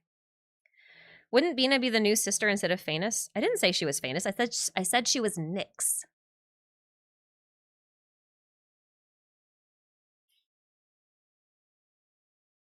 I said she was Nyx. You see. Right here. Nyx, Night, is variously said to be Phanes' daughter or older wife, and she's just a counterpart of Phanes and considered by Astrophanes to be the first. As considered by Astrophanes the first deity. I don't know why that's written weirdly. But the thing is like, Nyx, also in the form of a black bird in the wind. I know Columbina is supposed to be a dove, which is a white bird, but technically speaking, she's got black hair. You could call her a black bird if you wanted to. Also, that makes her the daughter of Fate, and the moon's kind of ruled over Fate. You've got Ananke, like in Greek myth, Ananke is the 4th Fate goddess. So there's the 3 spinning wheel goddesses, the 3 Morai, and then there's Ananke. This one. Oh, there's boobies. I can't show that. There's still boobies here, but they're artistic boobies. It's fine. See? 1, 2, 3 moons. Then there's a 4th. Right here. You would have the Columbina. And then Arya, Sonnet, and Canon.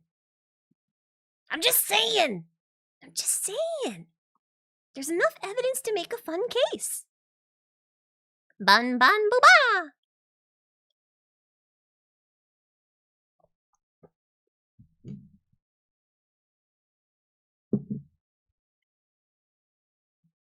Anyway, I know I'm sorry. I got real. You guys know I get really sidetracked. Okay, you know. I'm sorry. I'm not sorry. You guys come here for this. What do I think of the Kresnik's torch failing? I don't know. I don't actually have a whole lot of opinion on the Kresnik's torch right now. Because admittedly, a lot of my Snezhnaya lore is pretty light.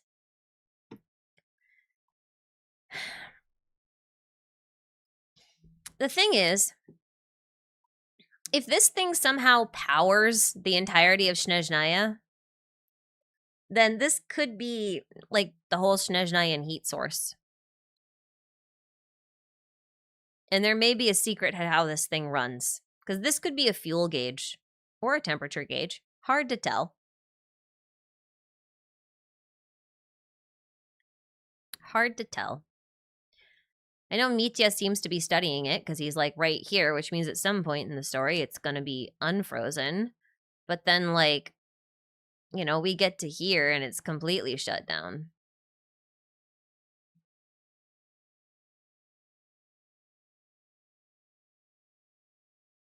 Because that's it, yeah? That's it.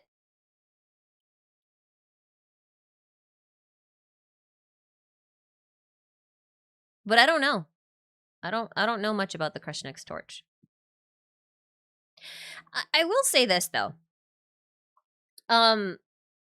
For all my ramblings about Paimon earlier today, disregard those. Because again, a theory is just a theory, and I'm allowed to hold conflicting theories in my head at the same time. I'm allowed.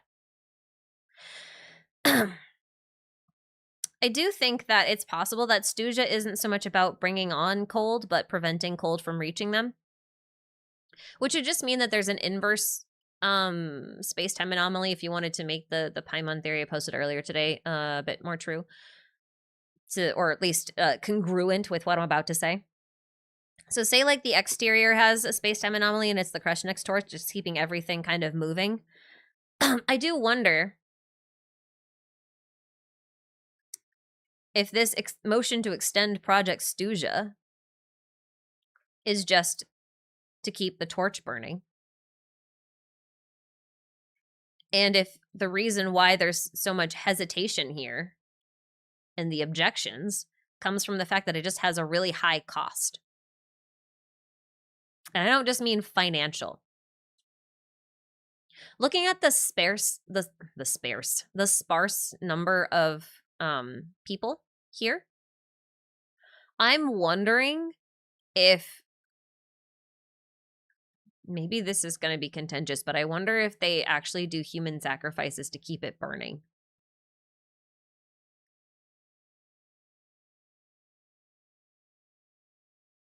You thought the objection was because he was being forced to object? I don't think he's being forced to object. I mean, he could be. You could read this one of two ways. Because 1 and 2 here, these two are also objecting, as is the first guy. And you're right about this first guy also being the one who gets targeted here. But that would imply that the people we saw who are associated with the opera, so the Vodyanista, Alyosha, I think that's how you say his name, and Odette, are like against the Tsaritsa, which I don't feel like will actually be the case, but it could be. And they're trying to stop Project Stuzha. I mean, they could. It's possible.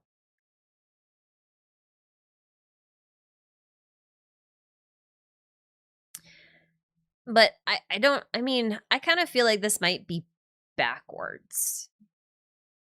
Right? Because like if you read this event as happening first, then that does make sense that they're like against Project Stuzha. They don't want it to continue, and they're trying to coerce parliamentarians into objecting for them in order to delay it or whatever, because they probably can't stop it.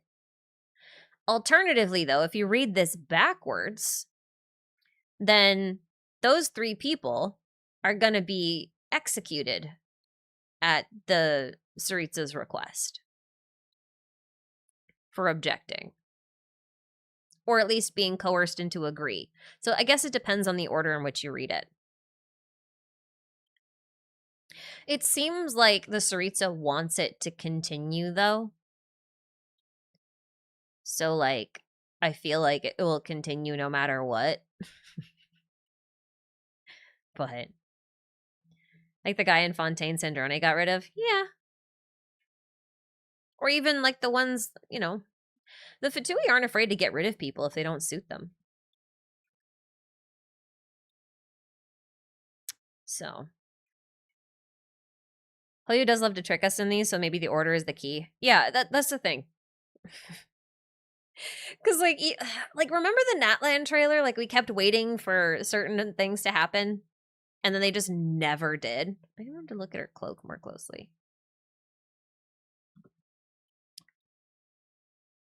Oh, it's just feathers. Oh, it's black swan feathers. Oh, cool. That is neato. Seems like factions vying for different outcomes. Yeah, I feel like going against the Tsaritsa is a bit of a tough call. But I don't know. It could be an Inazuma situation where they tried to make the resistance army up against, Raiden's Sakoku decree. So, like, it's not impossible. You think it's about Snezhnaya, putting Snezhnaya in a state where it can't be reached by the heavenly principles? Powers through the power of preservation cry out to protect themselves through the war against Celestia. It's possible. They talk about revolting or something at the start of the trailer. They do. But they're talking about the rules that govern the world in that case. Right? They're talking about transcending the rules. I feel like that's more in line with what the Tsaritsa want.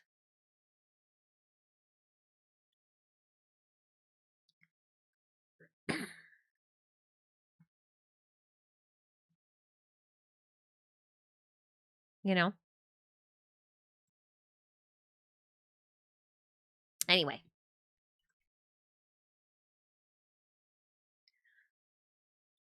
I think it's possible either way. But I do think it's important to remember that these trailers are a bit misleading.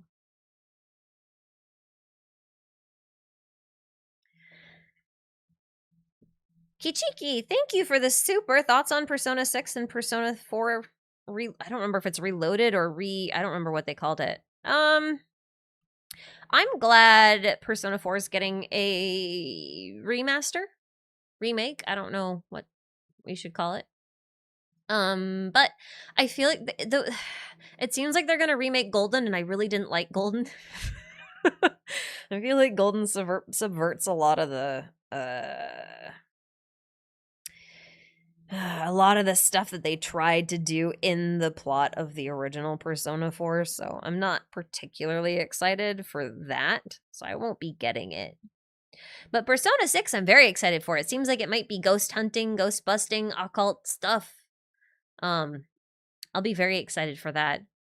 But my one problem is that it's not going to be on Steam and it's not going to be on the Switch. Which means if I want to play it, I'm going to have to buy... Wait, no. Hold on. No, it is going to be on Steam, isn't it? No, it isn't. Hold on. I can't remember. I was going through this whole thing because I also want to play Fire Emblem Fortune's Weave, but that's only on Switch 2, and I don't have a Switch 2. Okay, so P6 is going to be on... That's what it is. P6 is on Steam, but not on the Switch. But Fortune's Weave is going to be on the Switch, but not on Steam. And I was getting really annoyed about this. I need them to be playable on like both of them at the same time. Those are like the two games I'm looking forward to this year. I'm so mad. No, I'm very excited about it. I'm very excited about it, actually. I am thrilled. We've been in Phantom Thieves for way too long. I need something else. Anything else, please. I'm gonna get a second Steam game. You've never seen my Steam library. I have more than just Peak on there. Oh my god. I actually have a lot of games on Steam. I skipped Super. I'm getting to the... I did? Oh my god, I did. I'm sorry. That was my bad. I think I answered something out of order and then it screwed me up. I find them. Cyrus Gold, thank you. I've thanked you for your later super, but not your earlier one, and now I feel really bad. The Tsaritsa's weapon has a Lance of Longinus vibe. It does, kind of. It does, kind of. Oh, I have to specify Eva, don't I? Or else I'm gonna get the Jesus one. I mean, it kind of does. I think Arlecchino's has it more, though. But I think the DNA twisty stuff is still relevant, for sure. Yeah. Ivo, thank you for the super. The Tsaritsa plus Rhine-daughter versus Renova gives Slavic mythology, Yorilo plus Vesna versus Marana vibes, despite Yorilo having third descender vibes. I I don't know much about Eurilo, and I feel like I should because that's also Star Rail lore. I know that we have a frozen planet. Eurilo 6 is where Belobog is. In Star Rail, and Belobog does feel a bit like a less fantasy version of Snezhnaya. I wouldn't be surprised if the Geomero plotline doesn't like come up, but I wouldn't be surprised if we have another subplot like it.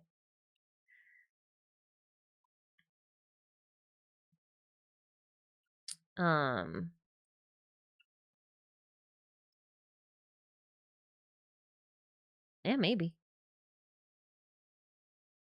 It's very possible. I don't know much about this though. I don't know if I can comment really. That is something I will have to do though, is prior to Snezhnaya or early into Snezhnaya, I'm gonna do what I did with both Natlan and Nodcry and do like a real world lore primer, mythology primer for like all of the relevant myths and such that I can find that may or may not matter going forward as we travel through Snezhnaya. That I will do. That I will do. Overworking. Listen. I'll just reprioritize. It's fine. It's fine. It's fine. It's fine. It's fine. I thought I checked Slavic myths for Nodcry. I did do some, but the problem is like if I don't use the new muscles, I lose them. So if I learn a new myth, unless I keep referencing it, or I have to retell it, or I have to use something in it, like I will start to forget it. Because my brain will be like, well, that's not relevant anymore. Out it goes. So there's that. There were a couple of small Slavic references I remember making. Like with Flynn's and Lalma. But like I didn't make that many. Most of them were Finnish. Specifically.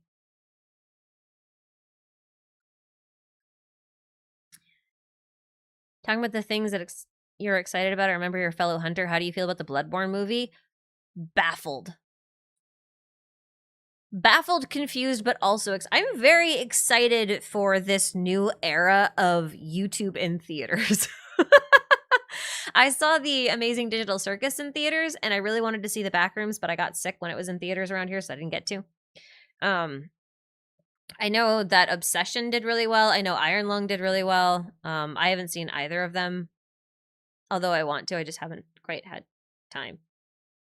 Iron Lung also isn't in theaters around here anymore. But I will make a concerted effort to go see the Bloodborne movie at the very least.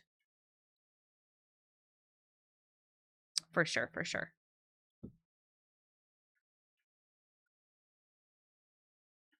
Not a remake, but a movie. Yeah.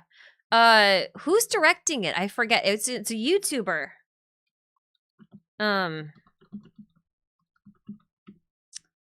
Jacksepticeye. Yes. Why is it always an AI freaking stupid ass thing?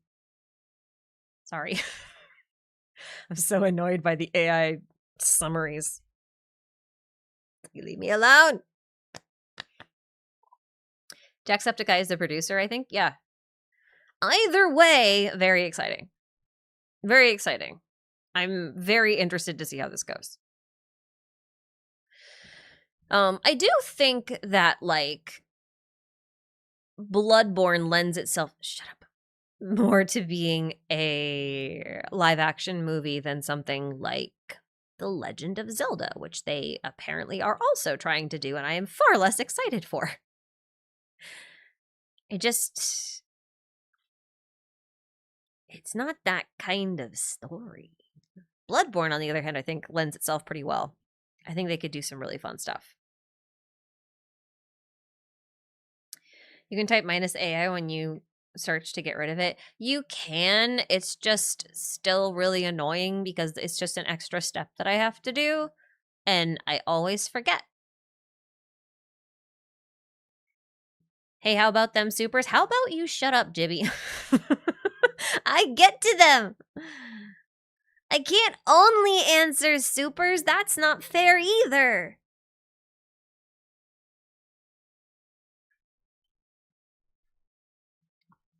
I get to them when I get to them. Sheesh.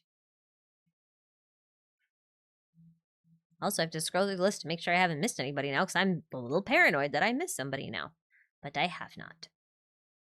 Well, I missed Formal. I'm sorry, Formal, but thank you for your super.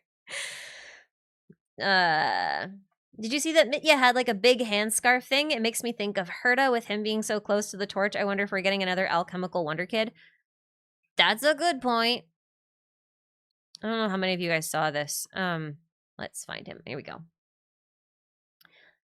If you see down here, he's got his scarf, and it comes down here, and then it folds it folds into a hand that's holding the book. There's actually a couple of cool things to note about this, actually, that I think is worth pointing out. Levi, if you're that hot, go lay in front of the fan. What is wrong with you? Ah, this dog, I swear to God. I'm gonna lose it. Okay, so here's the other thing that okay, not the other thing, the thing that gets me. If you look here, have you noticed how much this looks like Sandrone's world formula? How much of that do you think is intentional versus just like a coincidental stylistic choice? Because like, I don't know if you guys remember my world formula thing, but I was making the comparison to orreries. I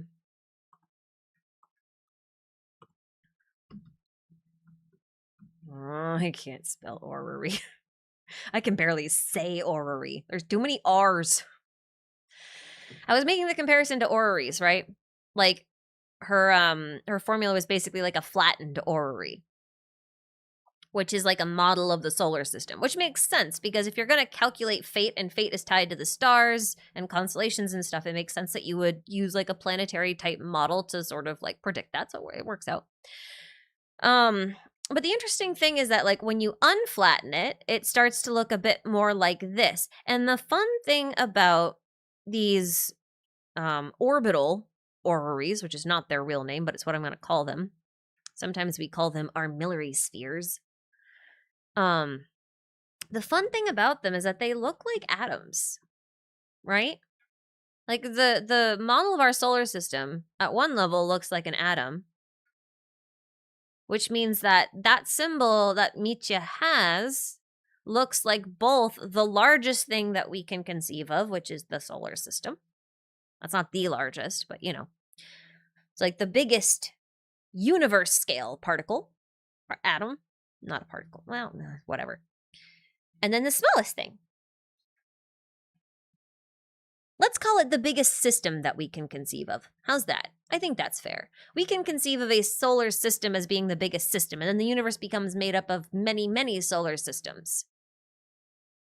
I'll agree with that. Okay, let's go with that. It might be wrong. My physicist friend will correct me inevitably later, and I'll get a nice little astronomy lesson.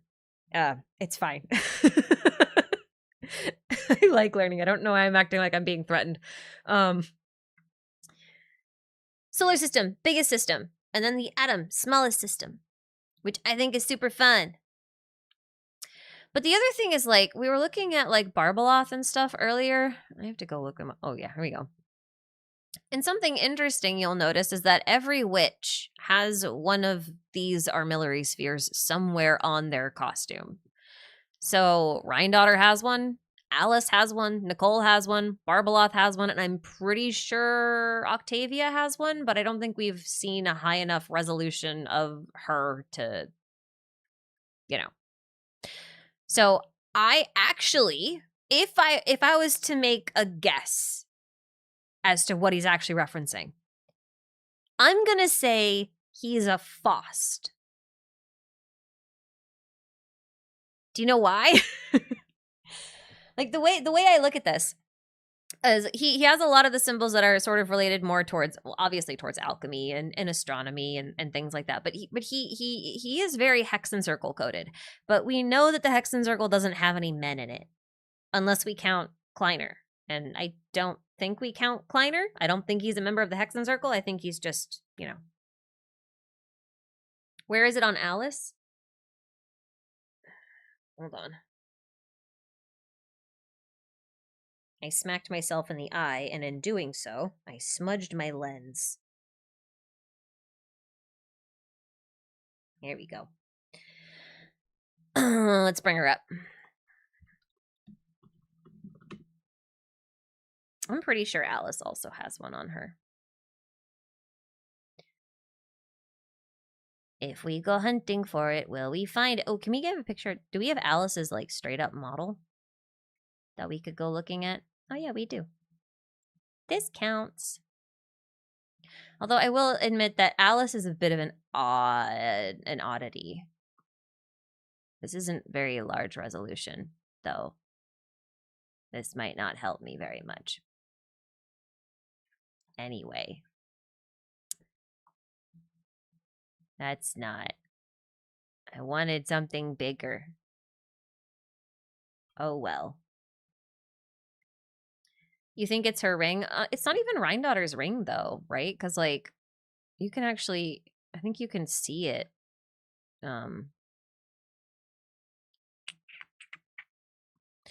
Rhindaughter does have a ring, but she has it somewhere else, too. But maybe you can't actually see it in this trailer, and I just hallucinated. That could be. That could very well be. No, because that's like a star ring. Although,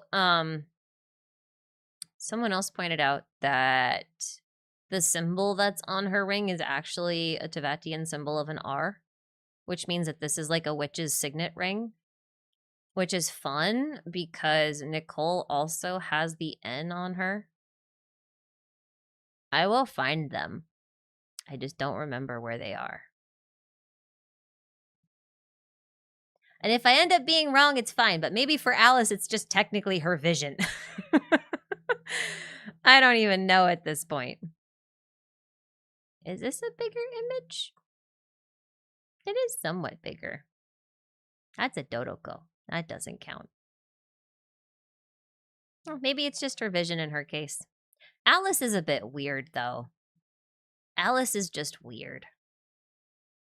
Because, like, I have many complicated lore thoughts about Alice. Is it her? Is her hat the whole? Is her hat the armillary sphere? I mean, maybe. It's possible. I like it when they make those crazy things. Anyway, Nicole's you can see right here on her hairband. Barbella's got one on her neck. I'm pretty sure Rhindaughter also has one on her. Somewhere.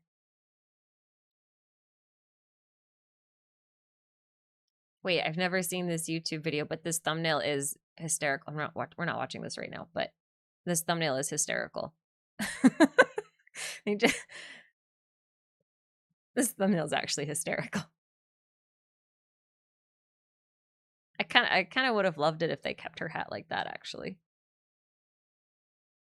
Anyway, I could be wrong about them all having an orrery on them somewhere. But I'm pretty sure that at least 3 of them do. Anyway, so the only reason I was trying to make that point, which may or may not even be a valid point to make at this point, was that it seemed like Mitya might be a Faustian style character. I know he actually might be a reference to somebody else, but I feel like if they go through Snezhnaya and don't do a Faustian thing, I'll be really sad.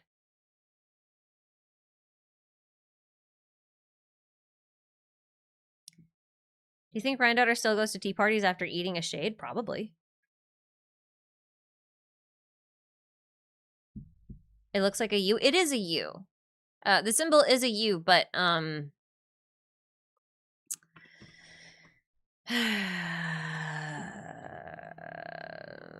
on.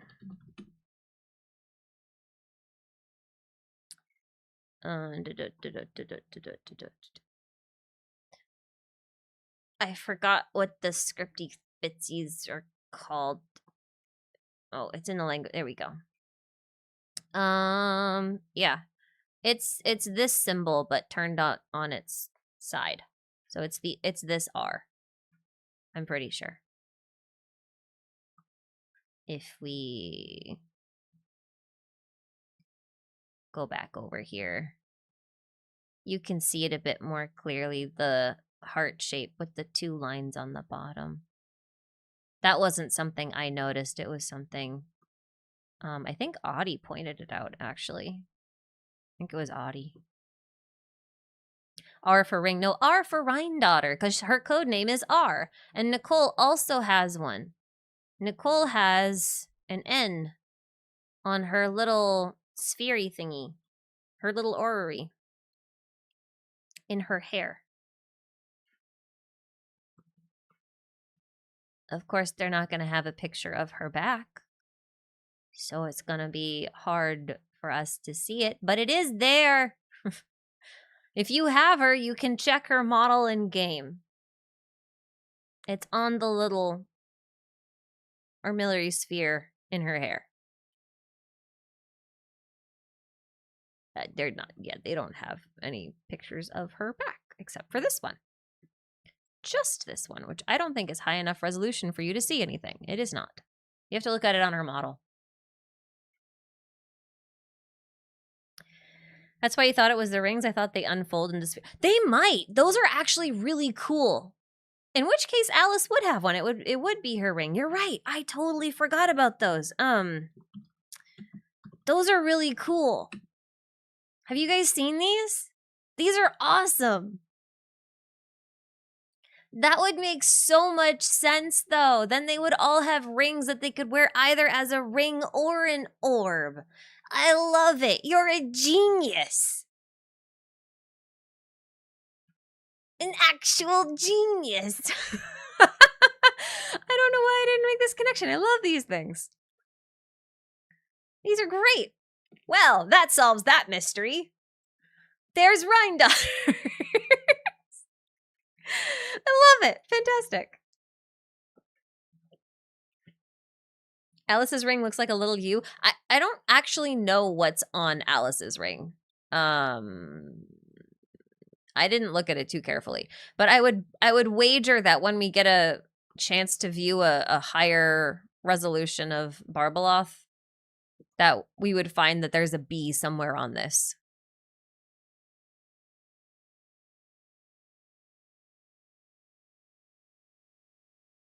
It's an A. Is it an A? Audie, did you cross-check it? Hold on.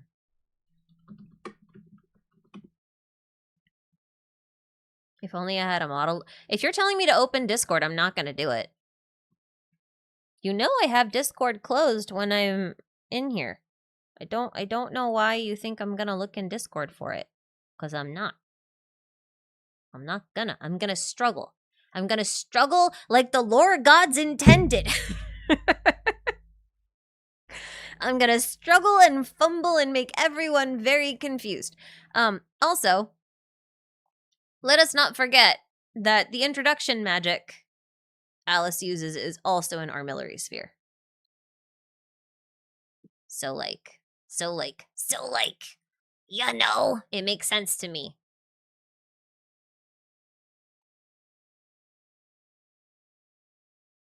I know Jibby sent it in the chat, but what Jibby fails to understand is that the chat is on my phone, and I am streaming on my PC, which means that if I open it on my phone, you're not going to see it on my PC. You see how that works? And before anyone asks me why it's on my phone, it's because I am a one monitor girly, okay? I have one computer monitor and that's it. I can't function with multiple monitors. I can barely function just having a slightly separate screen just for chat. Anyway. These are impressive levels of streaming stuff. I'm not a streamer.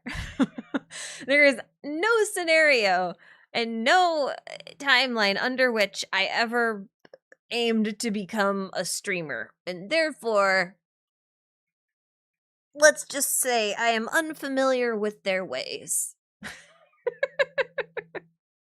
That's almost third world. No, you don't understand. I'm very mobile, okay? I'm very mobile. Hey, look, that's me. That's my art. That's funny. I didn't do too bad predicting what she looked like. I just gave her a proper hat and I covered her shoulders. That was my one mistake. I shouldn't have covered her shoulders. Anyway. Good times. What was I saying? Oh, no, I'm very mobile. You don't understand. Like, half the time, I'm sitting on the floor, and it alternates between rooms. And yes, I have a desktop, but you see, the desktop has a long cable, and that means I can pick up the monitor and move it to the other room and still have access to my desktop. You see how that works? That's why I don't have multiple monitors, because if I had to juggle a mouse and keyboard and, like, 2 monitors, I would die. Is that a long monitor? No, it's a very regular, like 19-inch monitor, I think. Actually, how big is this? I don't even know. It was just like a, I don't know. I'm gonna say like an $80 monitor. It's not even anything fancy. Where's my measuring? There you are. My summoning ritual is ask where it is. Oh no, it's a 24-inch monitor. That's my bad. We measure on the diagonal, yeah? 24-inch.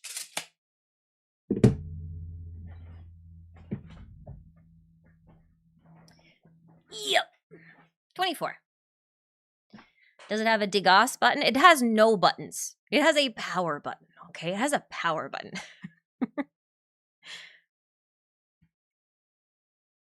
I need to invest. I'm very happy with this level of investment. I'm not operating under any sort of like subpar conditions. And as far as I'm concerned, if I want an upgrade, I'm going to buy a better keyboard.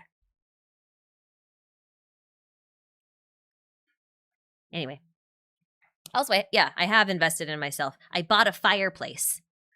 Do you know how much it costs to buy a new fireplace and get it installed? I invested in myself. It'll pay off. You know, it'll pay itself off, but like, I'm not being cheap for the sake of being cheap. I'm being cheap because I hate things with too many features. I'll never buy a brand new TV. I won't do it. I'd rather go back to a CRT TV than to buy a friggin' smart TV. I swear to God. I had to set one up for my grandpa and I just about died.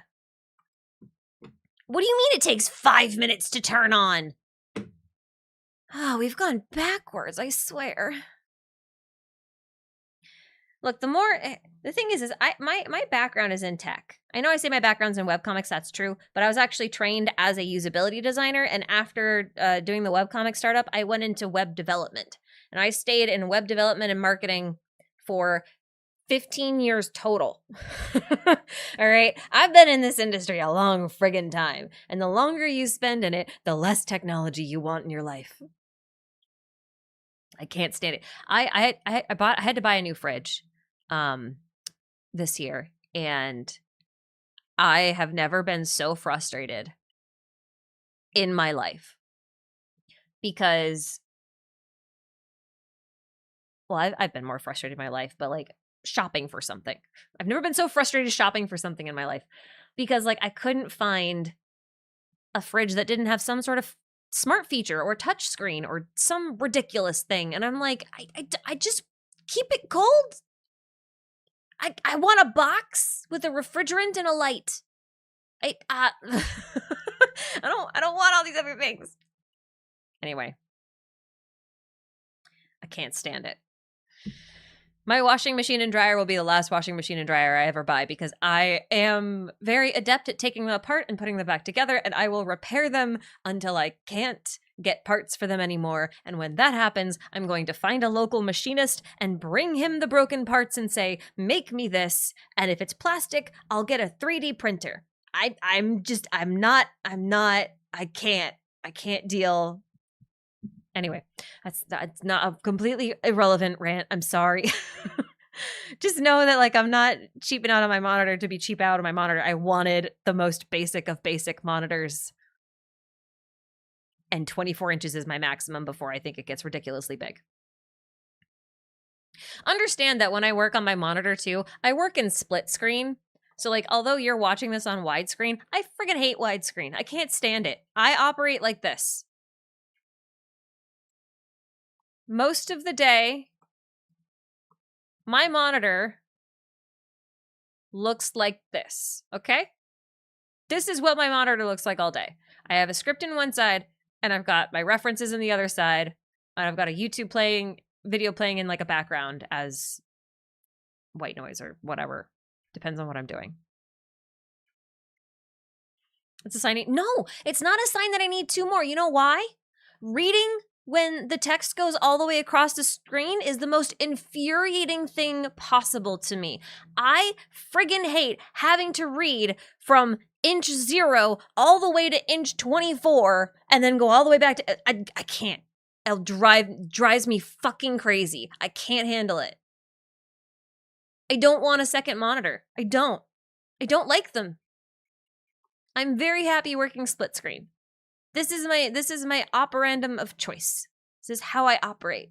I like it. Leave me alone.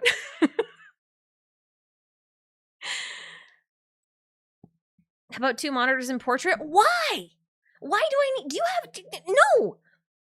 You gotta understand something. If you've got a monitor in front of your face, you're looking straight ahead. And if you want to have decent posture, you don't want 24 inches where 12 inches is way above your head and 12 inches is below your head and you're going up, down, up, down, up. Why do I want to do that? I don't want to do that.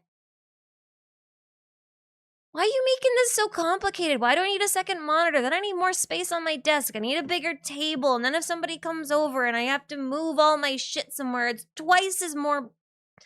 It's more cables. It's more moving. It's more... I have a small house. Leave me alone.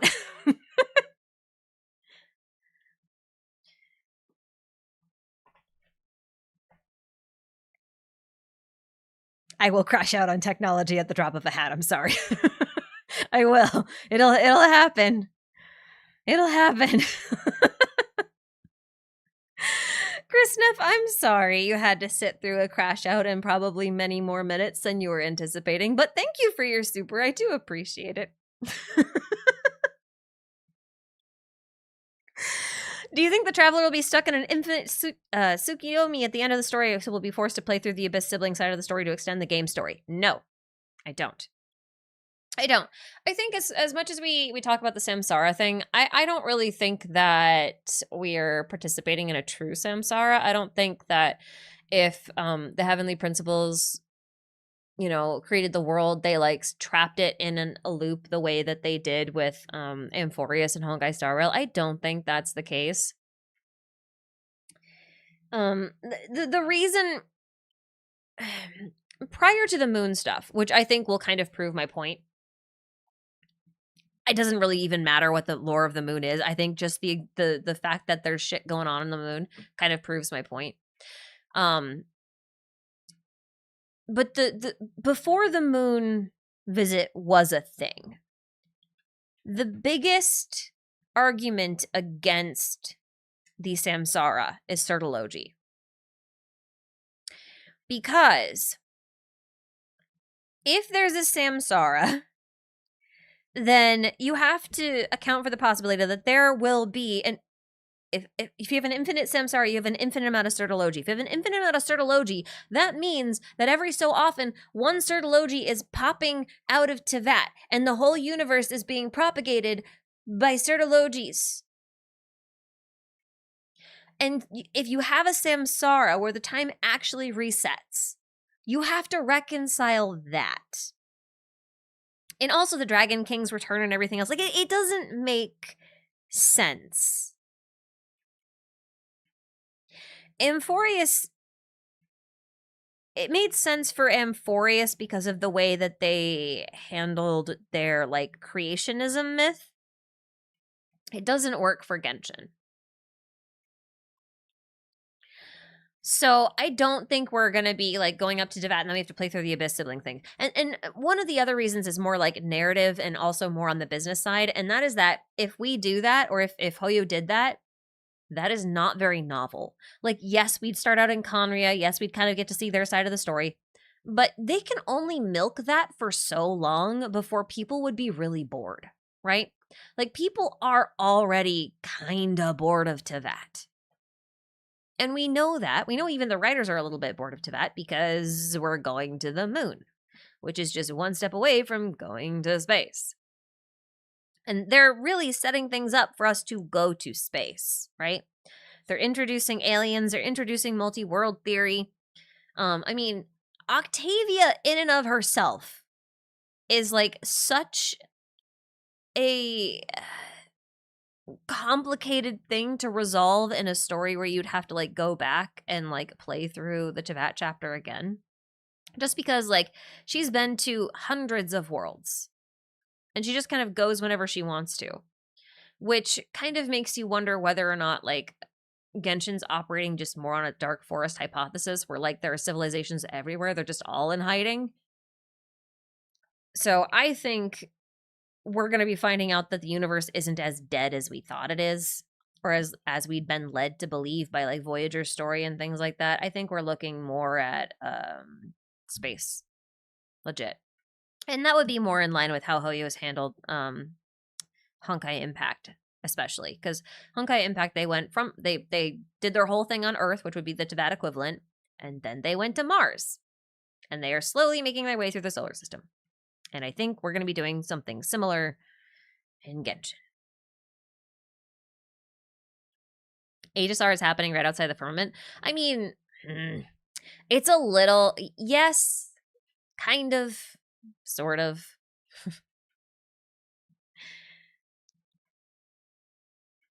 What if it ends like Silo and once we get out of Tevat, we found out there's like 50 more? Yeah. I kind of feel that way, but like with civilizations, right? Like we get out of Tevat and realize, oh wait, we're not the only one. There's like a ton of populated planets. Like there's Skirk's planet and the merchant ship, right? The merchants had to come from somewhere. Friggin' Voyager had to come from somewhere. The Outlander and the Temple of Space, if it's not Kleiner, they had to come from somewhere. Heck, Kleiner has to come from somewhere. Like, there's so many. And then, like, Nicole's whole border story. How you can just go to the border and fill out paperwork and, like, look and visit other worlds is just baffling to me in the context of the lore that they set up in this game so far. So there's even the Dark Sea to explore. Honest to God, the Dark Sea legitimately might just be their new name for the Dark Forest. Legit. Because the Starry Sea, Dark Forest, Dark Sea, I could totally see that. Because the Starry Sea is space, right? But I think if they do that, like it will be like a pretty big risk to do that, you know, because like you really will be changing the whole vibe of the game. And I think they found with Honkai Impact, it was a risk that didn't really pay off. Even though, like, it's not like their writing quality dropped or anything, it's more like the people who were there for their original story didn't really stay in large numbers. You know what I mean? So it is odd to me. It is odd to me. I'm kind of sick of watching the same trailer over and over again, so I'm just going to play something else. The gods who lost in the Archon War fled to the Dark Sea, if I recall. Yeah. But they also said that the Dark Sea is anywhere that's not Tevat. And Tevat is both a continent and a planet. So it's like mixed messages, right?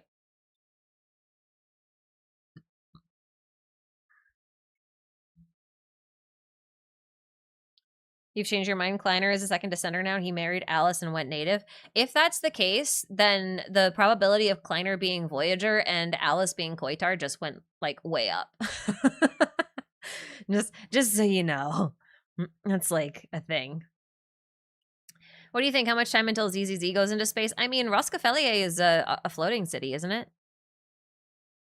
And then also the moon in Zenless is also like full of hollows. So like they're gonna go to the moon eventually at the very least. And I don't know. I mean, I have not been keeping up with the lore for since 2.0 dropped. But I know that one of the leading theories as to what caused the hollows initially was like messing around with whoop, jeez. That spooked me. Was messing around with faster than light travel, which would imply space travel. So I mean, the reason they call the company HoYoverse is because they actually want to make like a traversable universe for all their games. So I don't think it's outside the realm of possibility. I would not be surprised if by this time next year we got a memo keeper in Genshin. I would not be surprised. That's my far off prediction. Did I see that Honkai Nexus Anima has an auto now? Yeah, but they defanged him. And I'm sad about it. Where's my mad scientist? They made him kind of... anyway. Is ZZZ connected to the rest of the games or no? I thought it wasn't. I think it was just assumed that it wasn't. I think it will be. I don't think there's a way to prove it either way at the moment, but you know. Neither here nor there. What do we got? Risley Lover, thank you for your super chat. We need vampires in Snezhnaya just so we can get a Carmilla reference. Yeah, I mean, we've got Noi, right? Like Noi counts. Noi certainly counts as a vampire. I don't know if he counts as a Carmilla reference though. I feel like we need like a good female rep for that. I wouldn't be surprised if they put like a book in Snezhnaya that's a reference to Carmilla though. Cuz like correct me if I'm wrong. I could be wrong about this, but Carmilla predates Dracula, doesn't it? I'm pretty sure.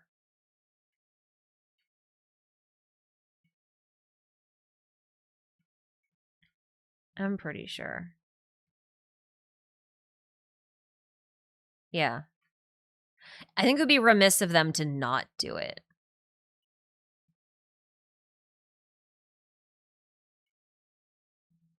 But I do think that Noi is a pretty good opportunity for them to do a Carmilla reference.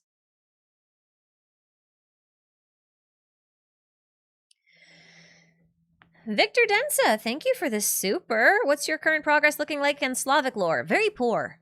Because I've been backlogged. Being sick for 2 weeks and having to go to a family reunion really put me behind.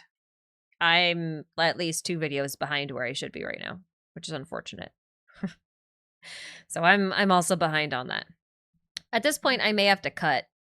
I may have to just cut something to keep up and then try to backfill when I get the opportunity. Like I might not be able to do my Dottore analysis. I might have to take the more interesting ideas and put them somewhere else. We'll see. Oh, speaking of, Fresh Spinach, thank you for the super. What are my thoughts on Dottore and Pantalone's relationship? You want to know what my thoughts on them are? You really want to know my thoughts? Are you sure? You're not prepared for my thoughts on them.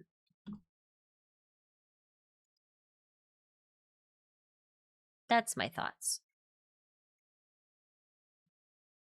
This is my thoughts. If you take Baiju and Pants and you went, you would get this.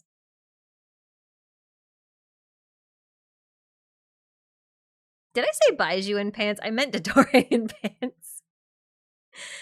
I mean, think about this for a second, though. He's a doctor, right? But he has got all the vibes of Pantalone. But he also has all the necessities of Lizard Torre in the form of Changsheng, whose name means immortality. And what did Dottore try to make, and actually succeeded in making? The Drought of Immortality. His little vials were full of immortality liquid. So you look at this and you tell me that that's not what that is. We've had playable Dottore the whole time. We just never knew. Yeah, he has bad lungs like Pantalone, right? He's pursuing immortality just like Dottore was. Technically, he also had red eyes originally because remember, right now, these yellow eyes, those are Changsheng's eyes. Those aren't Baiju's eyes. Those are Changsheng's eyes.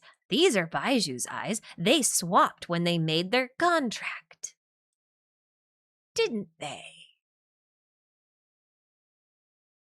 I'm not saying, but I'm just fucking saying.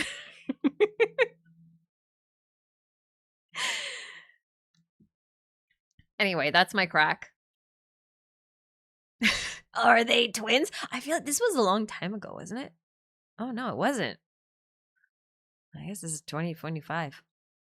Anyway.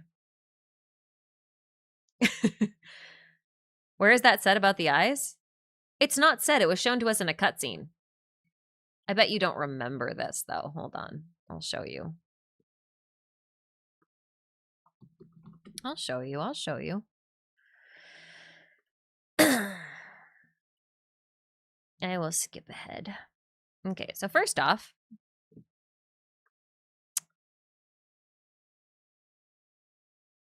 Baiju, take a look. This is when Baiju first met Changsheng. What color are her eyes?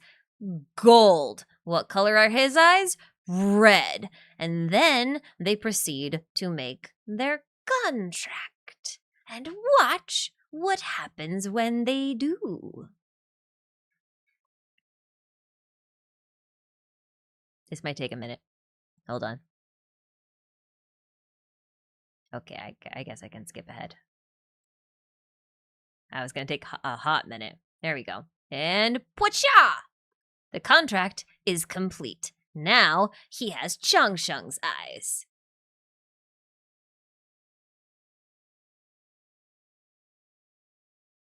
Anyway. Wasn't Pantalone relying on Dottore for extending his life? Yeah. But that was the thing. Is not only was Dottore extending Pantalone's life, but Dottore invented the Drought of Immortality, like the elixir of immortality. That blue liquid that Dottore has everywhere. Like the vial that he's known for carrying. You remember this vial? This thing right here? This is full of immortality liquid. That's his elixir. So, like, he did it. He got there. You feel me? This right here is immortality liquid. It's right there, man. It's right there. But why make segments then? He wasn't making it for himself. He was making it for pants.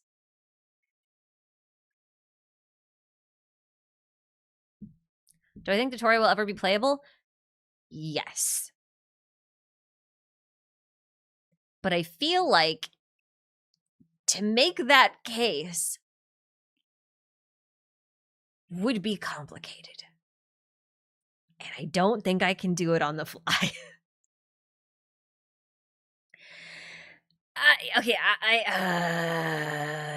Listen.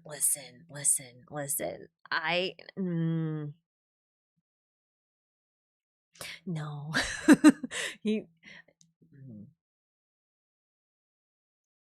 I don't know how to. You remember how I was working on the Temple of Space video about Asmodee, and I said I accidentally wrote a Dottore analysis, and I had to cut like that whole section because it like broke my flow, but it was still relevant. The question of Dottore's playability is part of that analysis. And it's a big chunk and it's complicated and it has to do with Tathata. And I don't know how to explain. I don't know how to explain. But yes.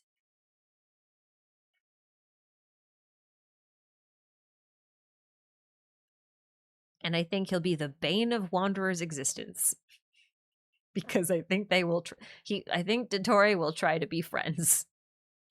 Can we get that as a vid? I am trying. I'm behind. I've got a couple things I got to take care of in the queue before that, and then I'll circle back to it. The reality is my blood video, my vampire blood video, can probably wait. So I'll probably put that on the back burner to prioritize more Dottore stuff. Although I will say I haven't watched it yet, but I know that Roosevelt dropped a Dottore video today. If you're hungry for that kind of theory, I don't know what's in it. I will watch it later. And by later, I mean tomorrow.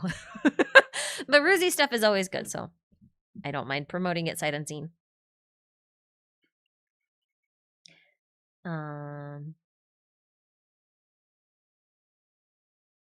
Okay. One last super, and then I'm gonna go back to chat.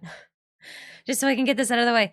And then we're probably gonna start, well, maybe not. I will probably wrap up here in the next half hour or so, because we'll be prepping for actually getting into the game, and I know people are going to be really excited for it, so. I feel like everyone will abandon me at that moment, and that is totally okay. Completely understandable. But Seer Real... Wow, your name is something. Seer Real the Real. Thank you for the super. I appreciate it. Do you think the memory of the Tsaritsa and her child happened in Snezhnaya before the Tsaritsa turned it into an icy wasteland? I've kind of talked about this already. I'm not entirely convinced that's a real event. I kind of feel like it's a memory, or even an illusion, or a desire of a future she can never have. But it was one of the very first things we talked about today after my big crack theory about Renova maybe being the Tsaritsa's mom, because that would be funny. And also mythology reasons. So you can definitely go back and listen to that. But I feel like if it is real, it's definitely going to have happened in Snezhnaya before it froze over. Because, like, the other thing about Snezhnaya's weather, one possibility for it is that the Belyit Tsar, when he died, he would have died during the Cataclysm. And the thing about the Cataclysm and gods dying is that we know gods explode when they die. You know? And they usually leave behind some kind of big magical residue. And I do wonder that if you killed a cryo god, if they wouldn't erupt into a blizzard. A never-ending blizzard. You know what I mean? And I think that the events that you witness, like if the events in this, if this scene here is a real scene, you must notice that there are green hills and everything back here. There are some snowy mountains too, but there's plenty of greenery, including a green tree and grass and stuff. So, like, it is possible that if this is a real scene, this would have happened before the Belyit Tsar exploded.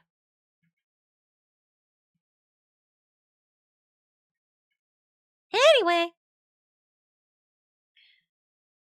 Also, the Belyit Tsar, the winter god, killed his brother who was the summer god, so no more summer in Snezhnaya. That is how the myth goes. We'll see how that actually pans out, because we've seen these sorts of myths in-game before, and Hoyo loves to subvert them.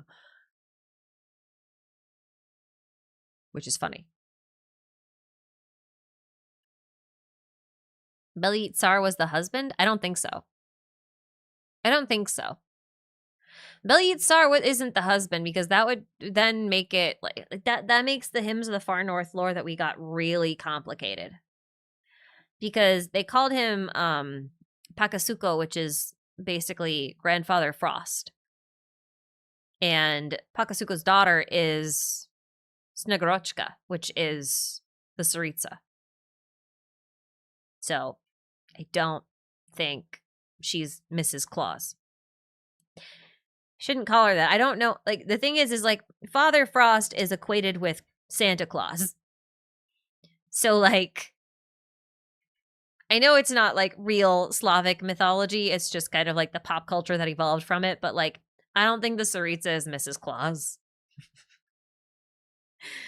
So, for lack of not knowing what the name of the wife of Father Frost would be, Mother Frost, I guess. I don't know what the name is. I don't even know if there is one, actually. I guess we could find out.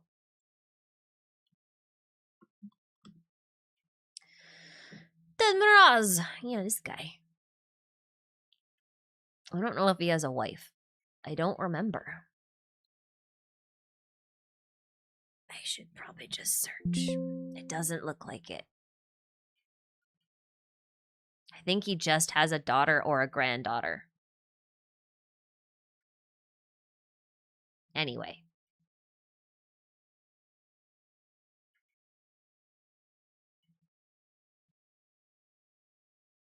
Who is Krampus? I don't know. Nico Nightingale, thank you for the super. About Noi, what do you think about the similarities between his design and Arlecchino's? They're both vampires. They're both vampires, and I love them, and I need them for my collection of vampires. I have a whole collection of vampires. I've realized that I collect more vampires than I do dragons, which is very strange. That's a motorcycle. That wasn't me.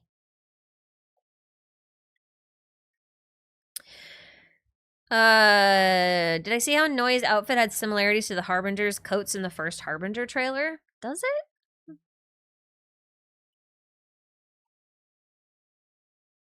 What part exactly? I don't think they look very similar.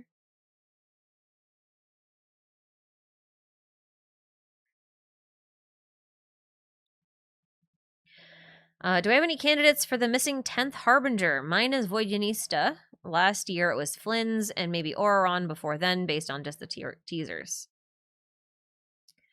I still don't think there is a 10th. Let me explain.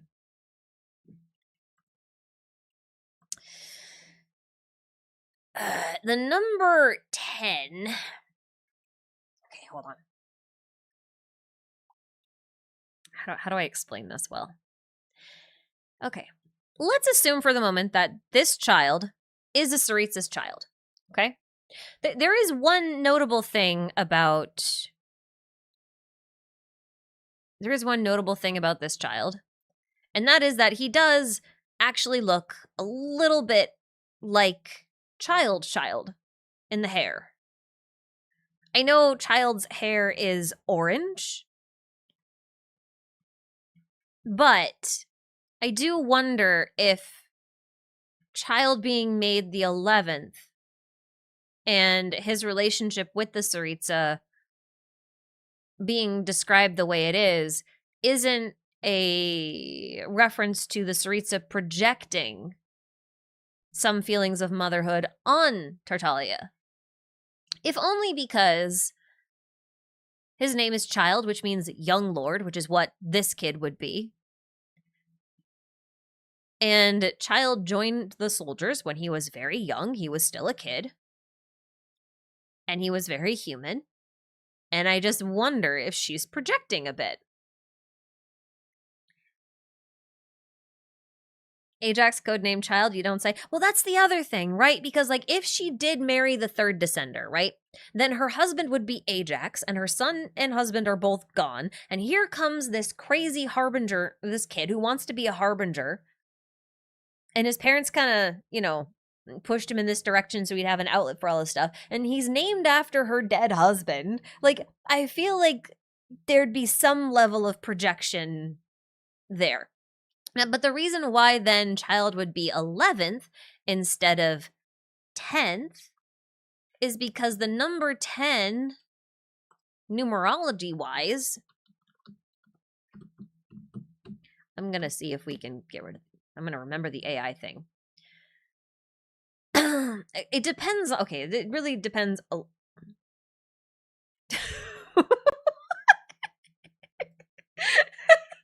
know what this is, but it feels like a really funny thing. Okay. The number 10 is usually like a number of completion. It's a number of like perfection because you've come full circle. You've gone from 1 all the way to the end. Both 1 and 0 make the number 10. The beginning and the end are also the number 10. So like to me, the number 10 would represent in that case her perfect child. The child that is gone. And I legitimately don't remember if he ever got around to doing this, but I was talking with Wei at one point, and he was pitching an idea that the reason why we have 11 harbingers is because the Tsaritsa is trying to get one harbinger for each one of the nodes on the I almost said Kalevala on the Kabbalistic tree of life, right? Hold on, I actually didn't want this one. I wanted the tree of life. I wanted the Kabbalah tree of life, which I never remember the name of.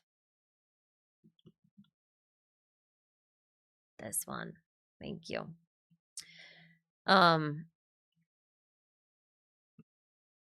So like you go down the list this way, right? And you can start to match things, right? Because you've got Keter, Crown, that would be going to Capitano. Hakma's Wisdom, that would be going to Dottore, obviously the professor, right? Bina, column Bina, Intelligence, the Moon, sure. Hesed, Mercy, that would be Arlecchino. That makes sense to me. 5, Judgment, that would be Puccinella. Tiferet, Beauty, that would be Wanderer, who was described as extremely beautiful in all of his lore. He was a very beautiful doll, the Kabuki Mono. Then there's Netza, Lasting Endurance for 7. That would be Sendrone. She came back from the dead. Checks out for me. Hod, Majesty. You could make that work for Senor if you wanted to argue it. Yesed, Foundation of the World for 9. That would be Pentalone, who's all about money. Money, currency of the world, lifeblood of the world, made from the Geo Archon, who represents literally the foundations of the world. And then 10 would be Malkuth, or Kingdom, which is actually also the material world. So, like, to me, that's like the heir apparent. Now, you might be wondering, where the fuck is 11? If you didn't read ahead, right here, Da'at, knowledge, is also on here, depending on which one you want to look at. It's this missing one. Now, the thing about Da'at is, even though it's called knowledge, that's not quite accurate in our case. Da'at is would be more synonymous with the abyss. And if you want to talk about someone who's appropriate to represent the abyss, why not child? You know what I mean? I think that checks out. I think like when Wei pitched the idea, I was a little skeptical of it, and then he kind of ran through it, and I was like, oh shit, that actually works out pretty well. And he's like, I just can't figure out who would go in the 10th slot. Like, I'd have to make somebody up. And so this is my take on his conundrum. And I honest to God don't remember if he ever actually produced this video, but I have to attribute the idea to him because it was his originally. So anyway, Kingdom would be Piero, I guess. Piero isn't technically a harbinger, though. Like, he's just called the director. So the thing is, either Piero is 10 or Piero is 0 and just not on here. Piero's kind of like the one that sort of breaks it, but he's also never been listed as a harbinger. So there's that. But yeah, that's it's a theory that Wei came up with, and it's one I'm quite fond of. So you might hear me bring it up from time to time. But I think in light of this guy being the 10th, Makes sense to me. I have my whole hand on my monitor over his face, and I realize that you cannot see that. That's probably not the most ideal thing. There's one other thing I wanted to mention. You guys know this flower? I know a lot of people have been looking for this flower. Originally I thought it looked like a viparous flower. Viparius. I don't know if that's how you say it correctly. These are like the dream form of some flowers. They're not real flowers, but their only lore is once the earth remembers, the Viparius will bloom. So they're like a memory flower. The thing is, we have seen this flower exactly once before. And it's in this avatar frame right here. It's right here. This is the flower in question.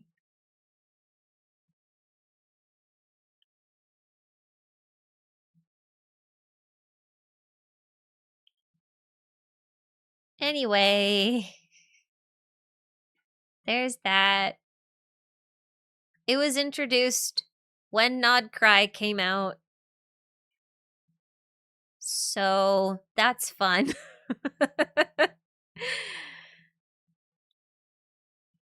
Which coincidentally unlocks this patch. Does it unlock this patch? Because it was released in Luna 1. Anyway, the lore basically says it is light shining from above and the gentle glow flowing from the heart. Lost children chase dreams of delicate moonlight amid the endless cycle of day and night. This place remains the only Elysium left in time. Which does make it sound like it's a bit more related to Reed Miller. But again, a lot of Reed Miller's lore overlaps with the lore of the Third Descender. So this still checks out. And I just wanted to point it out. I will say, though, like the coloring wise and everything else, it does remind me of the Culpalata lotuses. Like, I think my brain saw that flower and went, that is a cross between the Culpalata lotus and the Viparius flower.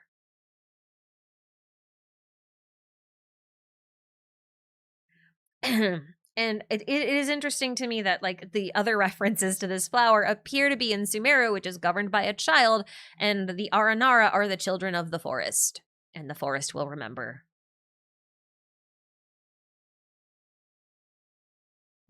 This is nowhere near that flower. It's just the coloring, dude. It's the blue outside, right? It's the golden inside with the overlays and everything in the stems. I'm not saying it's exactly the same. But the Viparius is a lot closer to the actual shape, given that it has like the little gaps here on the petals. But this flower is indeed the brimming spirit flow flower.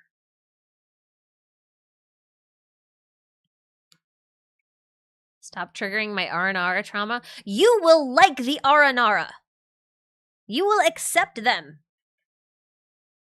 You will accept the best little familiars in the entire game.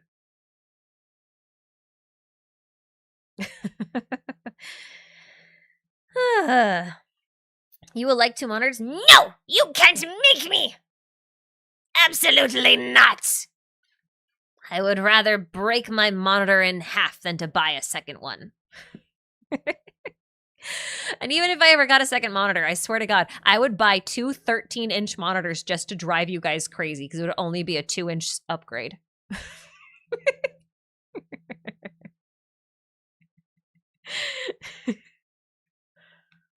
Then I have 2 monitors. I would also duct tape them together, probably. Any thoughts on the skip button lore, making it so that our experience in the story as a player is coming from Paimon's perspective? Which makes me think that it's a retelling. Wait, what? Any thoughts on the skip button lore, making it so that our experience of the story as the player is actually coming from Paimon's perspective, which makes me think it's a retelling of the story.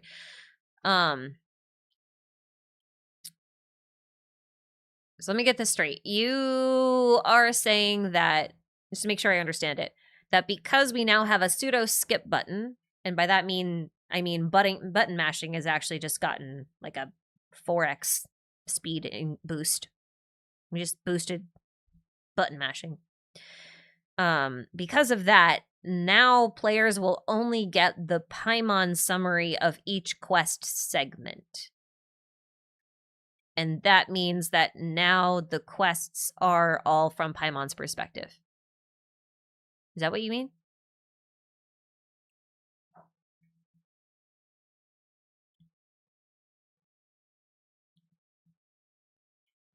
I mean, it is true that it's not a skip button. It's not actually a skip button. It's a button mash speed boost. So if you're someone who just smashes the A button or whatever it is on the keyboard to get through dialogue scenes, it'll just go a bit faster, but you don't actually skip entire sections. I'm not quite sure that interpretation is accurate. I just wanted to make sure I understood what you were asking.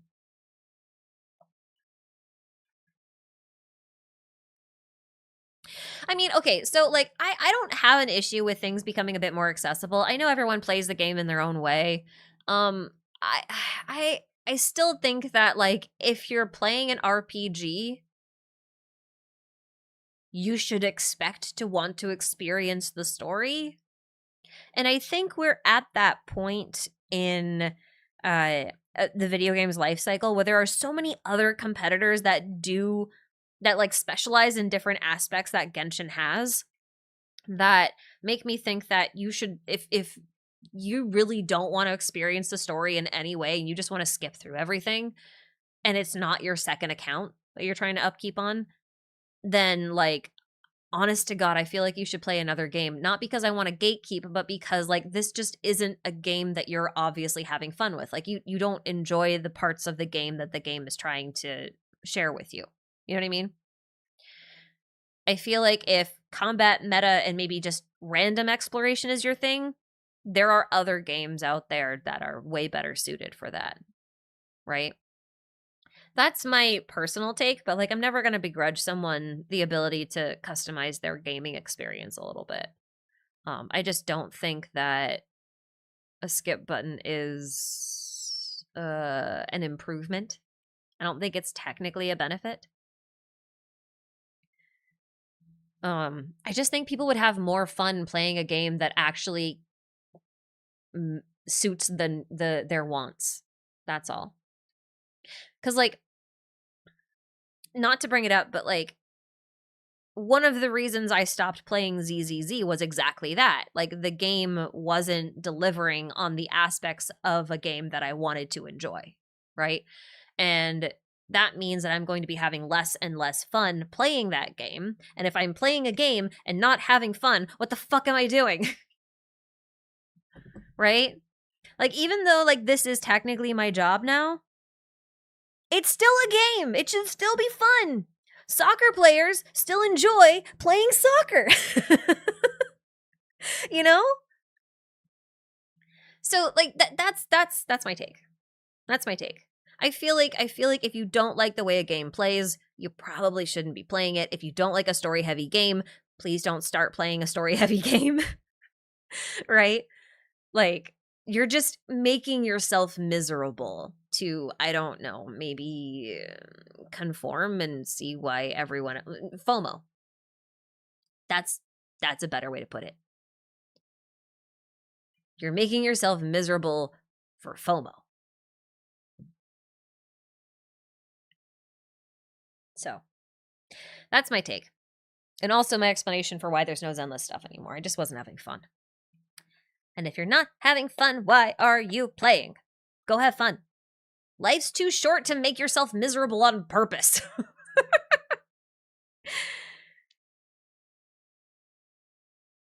I mean, my I guess like my only other thing, I guess you could argue is that like if you had a skip button, you could skip the story, but then like as you're playing through an area, you could also just be watching the story on a second monitor. But I also feel like that is not that just defeats the point of a game. Like, just watch a movie, you know? So, that said, all that said, I actually really like the Paimon notes. I think those should have been part of the game since forever. And the reason is just because of the way that Hoyo has structured Genshin's lore. Like, good lord, even someone like me who's like steeped in this stuff and who, you know, spends way too much time reading and analyzing and researching and connecting the dots between all these different parts of this. Like, even someone like me has a hard time remembering everything. Like, the video I did today, how many of you remembered Shangling's quest? How many of you remembered that 4 stars had quests at one point? Not many. You know? Like, it's been a long time. Do I remember everything that was said in Simulanka? Even no, I don't. There's parts of even the most recent story quests that I don't remember and I have to go look up. You know, there's just a lot. So, like, I am not at all against Paimon's notes. I think those are good and should have been there for a long time. Honest to God, we should have had a Paimon's lore dictionary from the outset. And they should have made a mini game of literally connecting pieces of lore from world quests. That would have made them so much easier, I think, for people to like get into and even get excited about, because now you have a puzzle element. You know what I mean?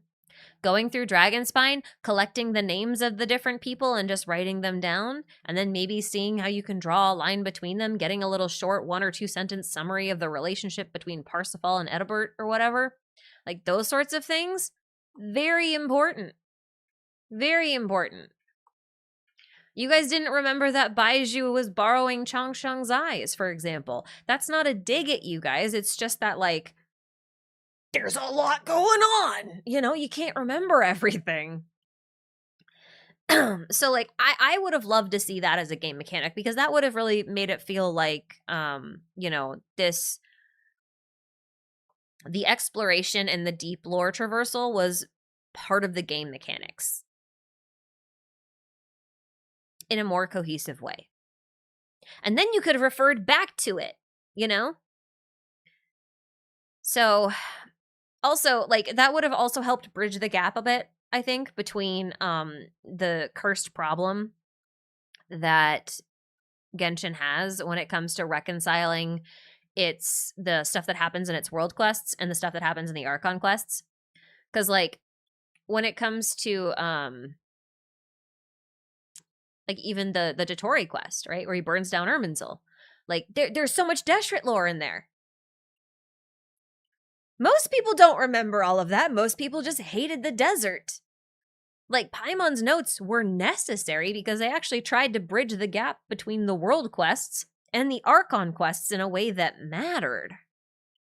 But I feel like if people had to traverse the desert and then keep notes, well, have Paimon keep notes as they collect pieces of lore as they go through things, that would have helped people, like, not be wildly confused when a goat man shows up and starts talking naturally. And yeah, and it was a long time ago. Yeah, it was several years ago.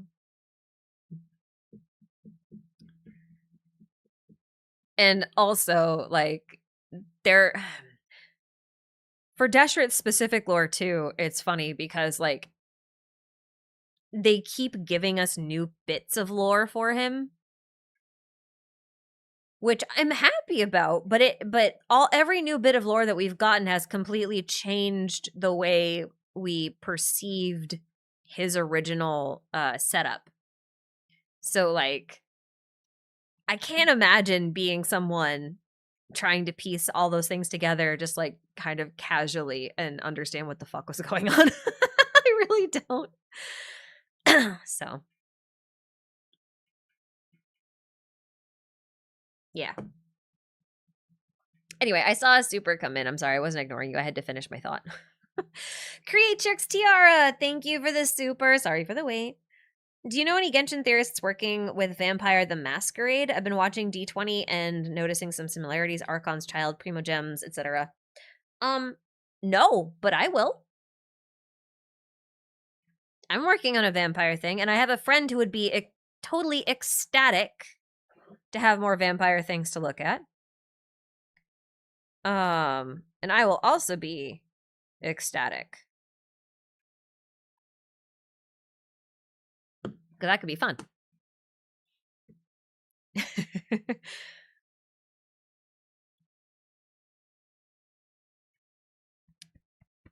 People are so used to those overstimulating Minecraft parkour videos with Reddit stories on top that they can't actually be connecting a story now. I don't think you're actually wrong about that, though, because like the way that we tell stories now is so different. And I know this isn't really about Snezhnaya anymore, but we're waiting on the servers to drop, so I'm kind of winding down anyway. I am old. Shocker, I know. I'm old. But that actually means that I come from a very different era of gaming where most things weren't voiced and most things didn't have crazy animated cutscenes or whatever. I mean, I remember when it was a treat to get like little voices, you know what I mean? Like Animal Crossing style voices, Wind Waker voices, that kind of thing, you know? So like to me, it's not a problem to have quests not be voiced. Like it's not a challenge for me because for me, that's how games basically always were. It was rare to get cutscenes where characters were voiced, and those cutscenes were always like such a treat. But now we have games that are putting out, 3 or 4 hours worth of what are effectively cutscenes every 6 weeks, which is crazy when you think about it. Like, historically speaking, it's crazy.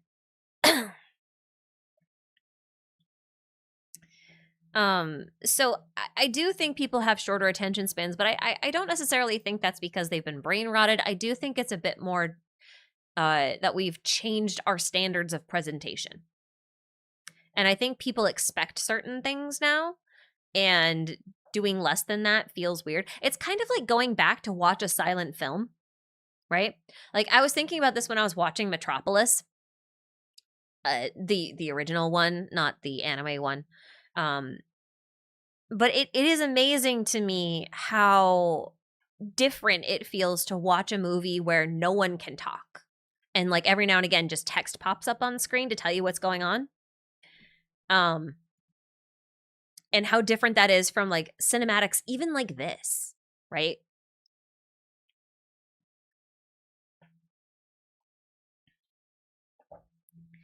So I do think it's what actually would be a really good example too. I would look also at just manga in general, because like the way that manga used to tell stories is very different from the way they tell them now. And I'm not just talking about art styles, I'm talking about just the way that they would do paneling, right? The pacing between panels, how quickly relationships between characters developed or fell apart, right?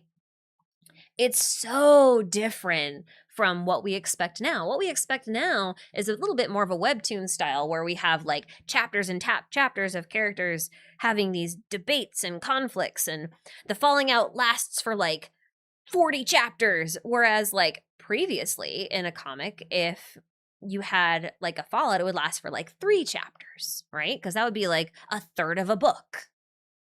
So I just feel like it's less that people are brain rotted and more that we've just changed the way that we tell stories. And I don't think that's a bad thing. But I do think that it will be a bad thing if that's the only way that we tell stories, you know? So I do think it's important to sort of like preserve, in some ways, the old ways of doing things. Not because the old ways are better, but just because variety is good.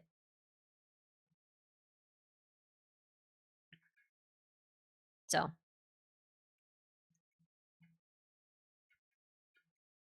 yeah. Anyway, Creatrix, I will look into the Vampire Masquerade. I have actually heard somebody else mention it, and I just haven't looked into it just yet. But now that you've brought it up and been like, yeah, there's stuff here, I'm actually gonna bump that up my priority list. So that'd be good. Thank you. Papapada, thank you for the super. You said, I like the story from Genshin, but I have to get my world class lore from your videos or I have no idea what's going on. Yeah, that's fair. To be fair, though, like, honestly, even I don't really get the story right the first time.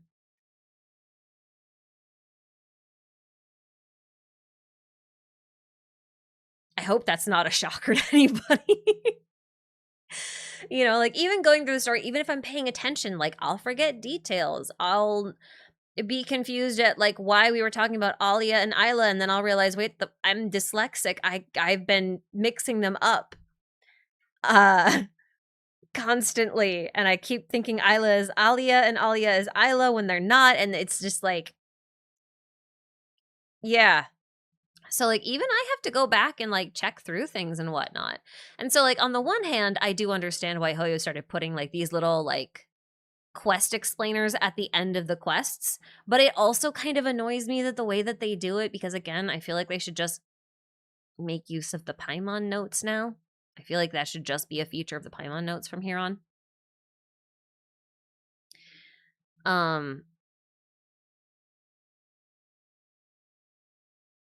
But I do get, like, how a casual player kind of going through a quest might not understand the full story because of the way that Hoyo splinters the world quests in odd ways.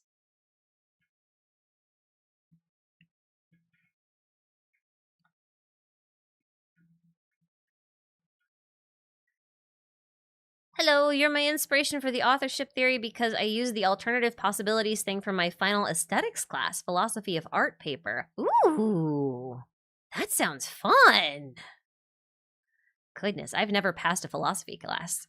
To be fair, I never made it past week 2 of a philosophy class. I hated philosophy up until I started this job. Now I like it. Now I get it. I didn't like philosophy in classes, so I'm always impressed when people can actually sit through those classes because I never managed it. I have to do self-directed learning. I can't have the teacher tell me philosophy. I can't do it. Wait, if something happens to Paimon in the future quests, then who's going to write the notes? Will it be the traveler's notes instead? I think so. I'm going to give an analogy, and I'm almost going to wonder if this is where they got the idea from.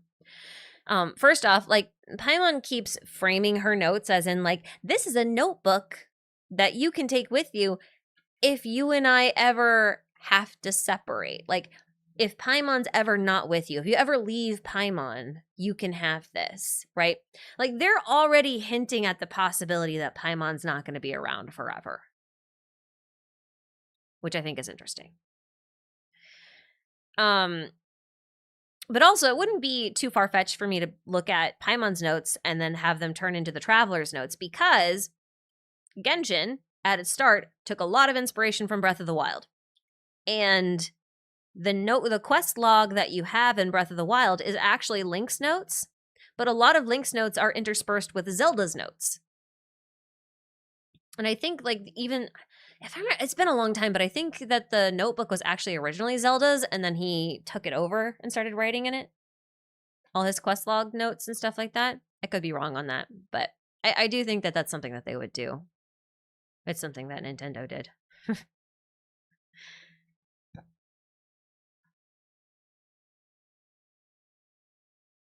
Didn't she have 2 and gave away 1 because we won't be separated now or something like that? Yeah, and then Kale gave it back. So we still have 2. The Zelda timeline makes your head spin.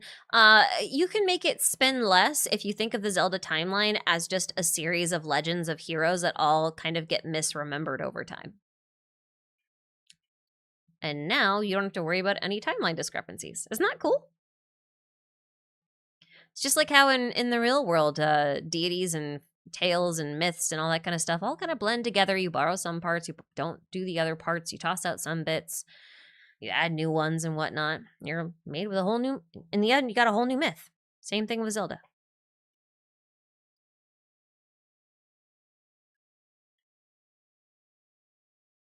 I mean, sure, but even since A Link to the Past, it's been a concrete timeline.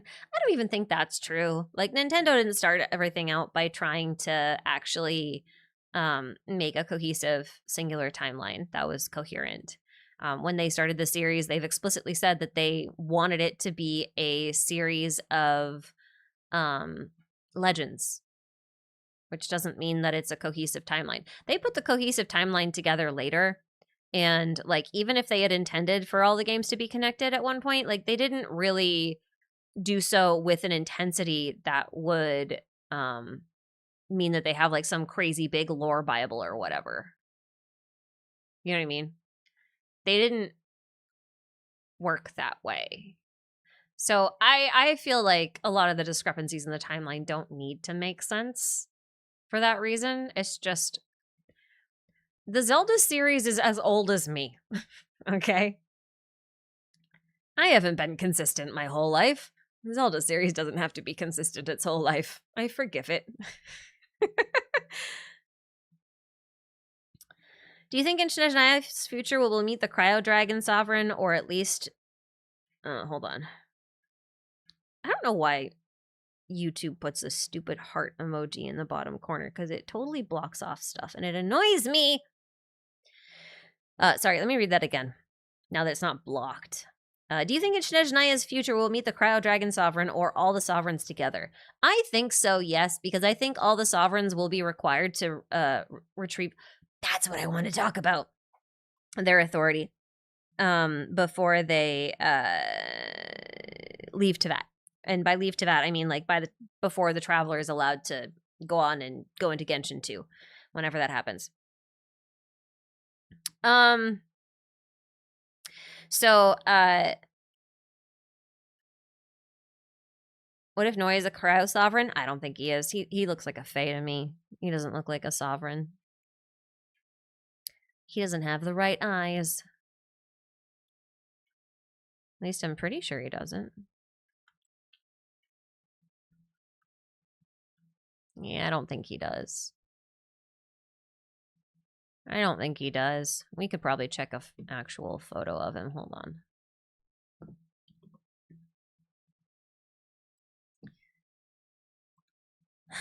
I mean, it's not impossible. It's not impossible. I just don't think it's likely.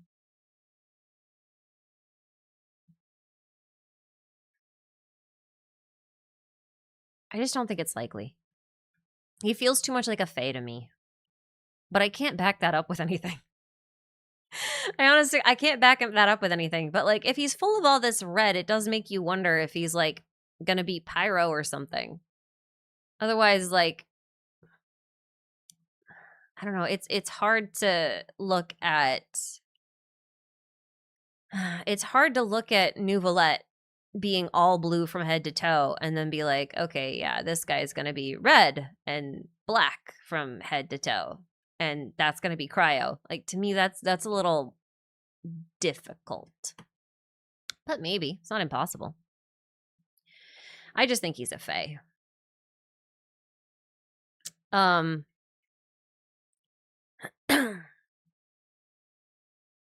Yeah, I think he's a Fae. What was I gonna say? Actually, have they done the etymology on his name?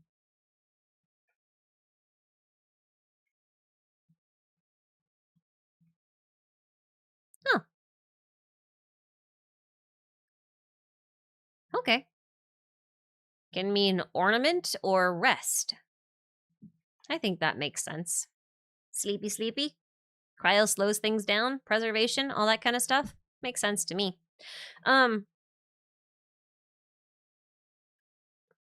In the Pale Star book about the Bel Yitzhar, there's a fae called the Vodunoi.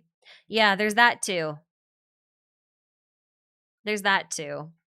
That is probably him. We'll probably figure that out sooner rather than later.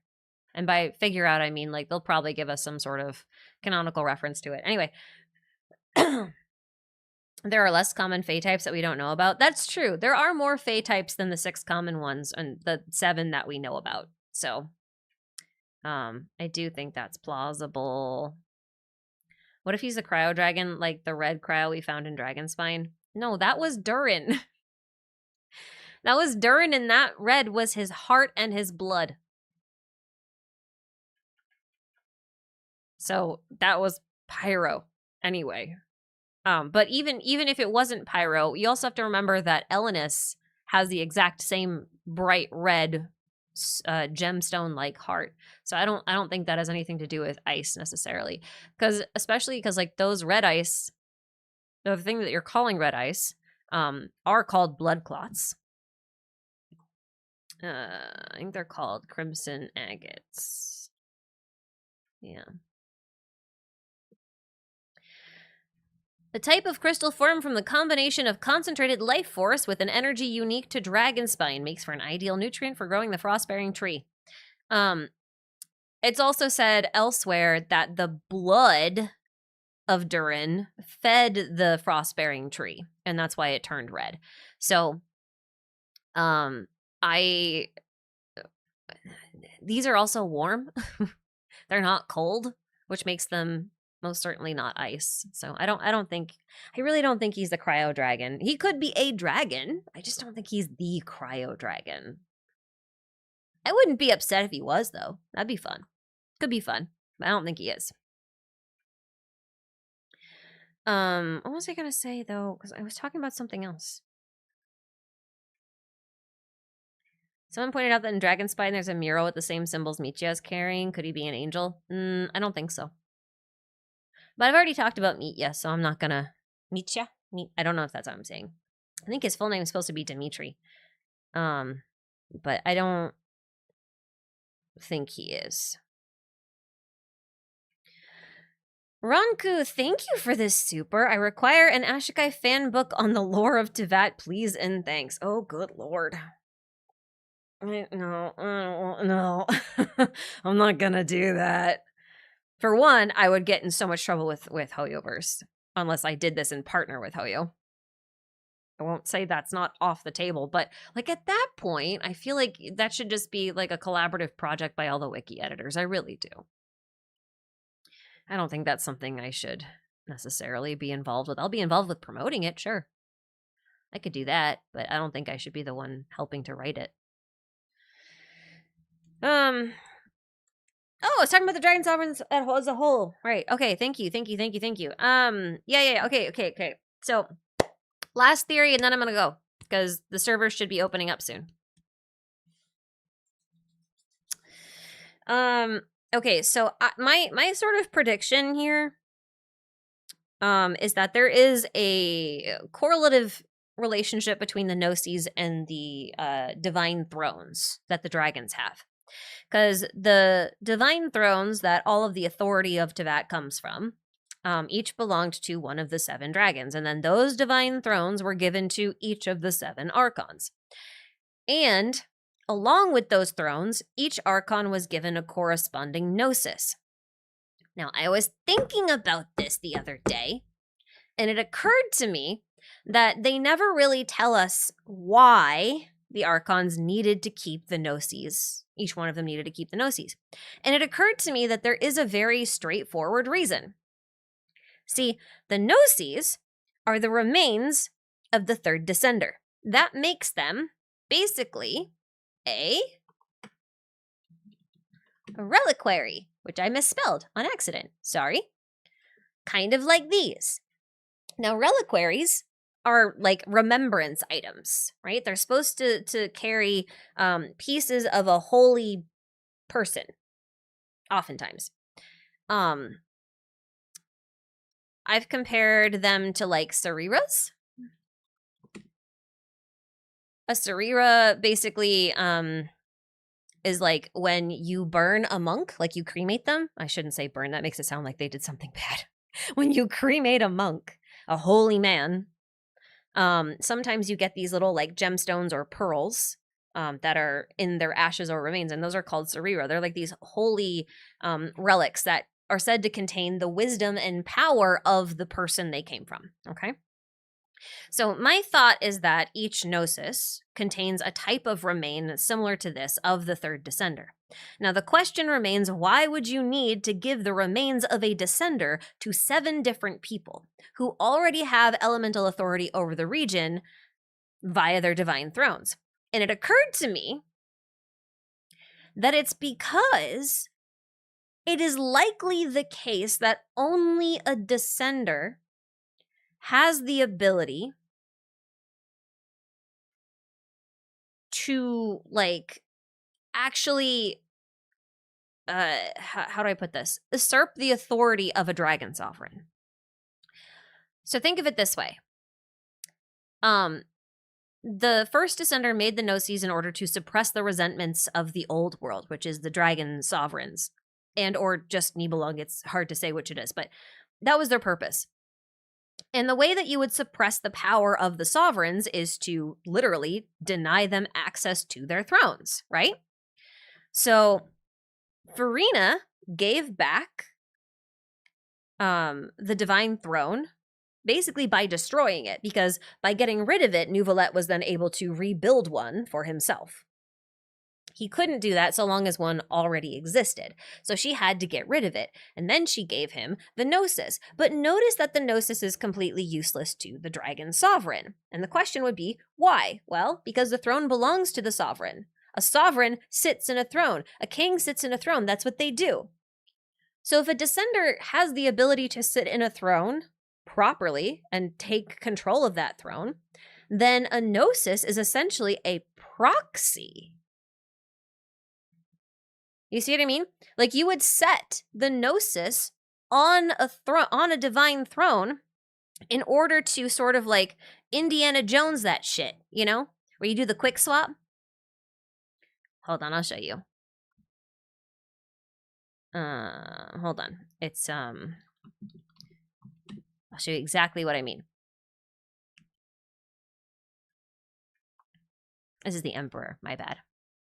I always mistake it for the Empress. Probably because I associate with the Tsaritsa. So, like, think of it this way.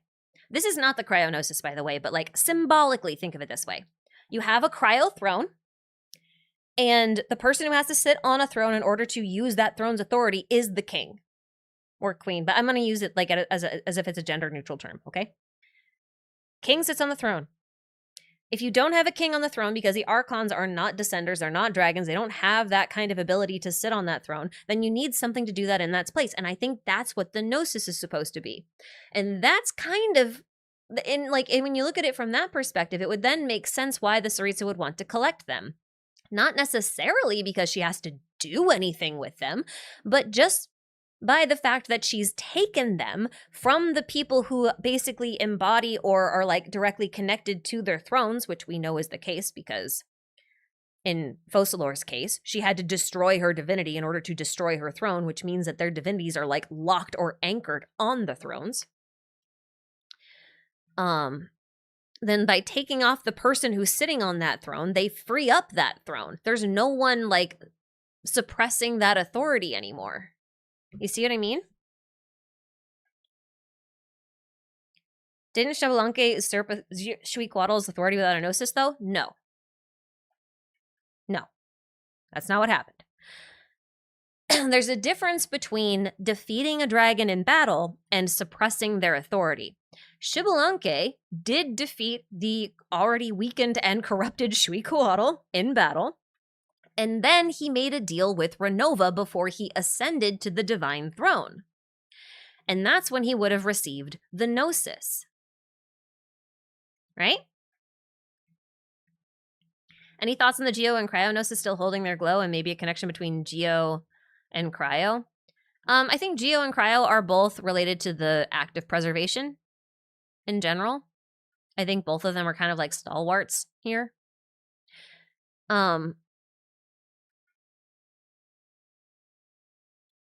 But I would like to point out, less so about the glow, because I think like thematically speaking, the glow might just be that like a how do I put this? The glow might just be an aesthetic choice, suggesting that these two are the only active pieces on the board anymore. Now, what that might mean, I don't know. But what I do think is interesting is that there are two Gnosis that are laying on their sides. There's the Animo Gnosis right here. And then there's the Hydro Gnosis. Now, there are two things that are very important about those two Gnosis. First off, the Hydro Gnosis actually had the Divine Throne destroyed. All right? Focalor destroyed the Divine Throne. So to me, that kind of makes sense. This throne was destroyed and returned to the dragon sovereign that it belonged to. But in the case of the Animo one, that didn't happen, right? So that would be kind of inconsistent. Except, it might have happened. The thing about Venti is that at the end of the prologue Archon quest, right? Venti gave something back to Dvalin. Or at least gave something to Dvalin, because Dvalin is not the original Animo Sovereign, but he's most likely, like 95% likely to be the current Animo Sovereign. But he gave something to Dvalin. And Dvalin described it as, is this the power of the Animo Archon? And the interesting thing about that is that if that were the case, that would mean that Venti had somehow managed to give Dvalin his divine throne. And I've been wondering if the reason why Venti naps so much is because he's already pulled a Focalor and he's already dead. But because he has borrowed Istaroth's power of timey-wimey shenanigans, he's basically living on borrowed time. And that's why the Nosis is sideways. It could be a bit of a stretch. It could be a bit of a stretch, but I think it's a fun theory. And I think we'll find out soon enough anyway. But I also think that like it's going to be necessary to return all of the thrones to each of the sovereigns, which means that there could be a possibility where we have to go to Inazuma, for example, and resurrect the Electro Sovereign, or find a new one, witness its birth, and the same with the Pyro Sovereign. I think those are two events that might have to happen.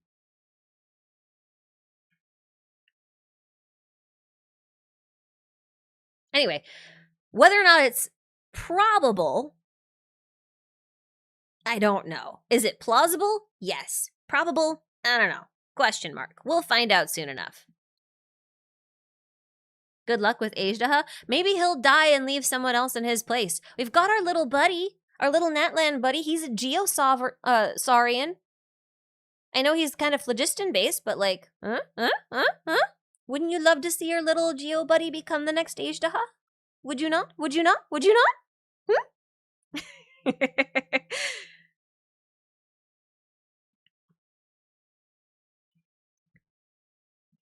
But that was before Winter Knight's Lazzo and Venti's Nosis was standing and glowing there, wasn't it?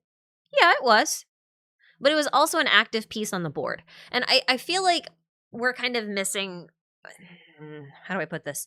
I think that, like, you have to look at each game board individually. I don't think you can look at the original match that Piero was playing and say this is going to play exactly into the exact situation that Saritsa is in right now.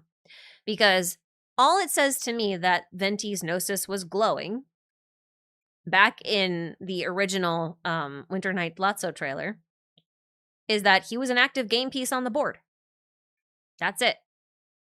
That's all it says to me. So if the pieces are on the board, maybe they get activated with elemental energy and then, you know, they glow. I think the standing versus laying down is actually the more interesting part here. Apart from the actual board game analysis, which I've seen other people who are way better versed in chess do, so I would rather just direct you to them. I do think it's interesting, though. But what I'm basically getting at is I think the symbolism for each game is different. I think right now we're in end game, because this is also the first time we've ever seen the Dendro and the Hydro Gnosis. We've never seen them before. This is our first time looking at them. And this is the first time they're being presented to us. You know?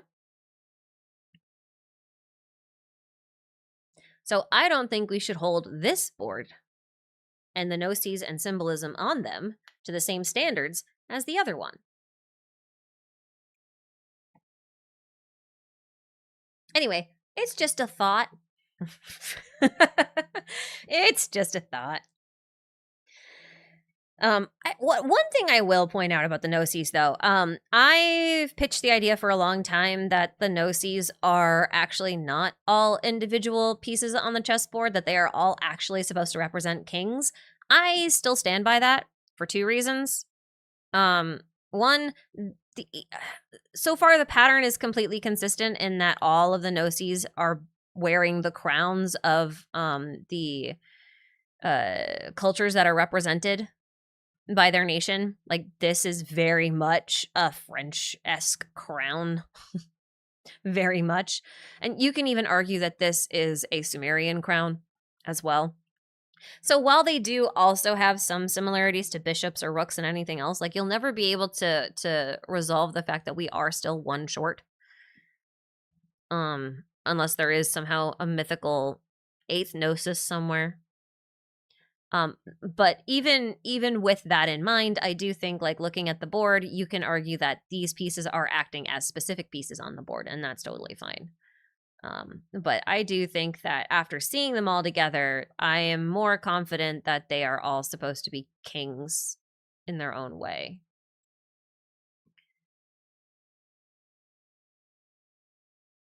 Because, like, the Cryonosis has the Saritsa's crown on it.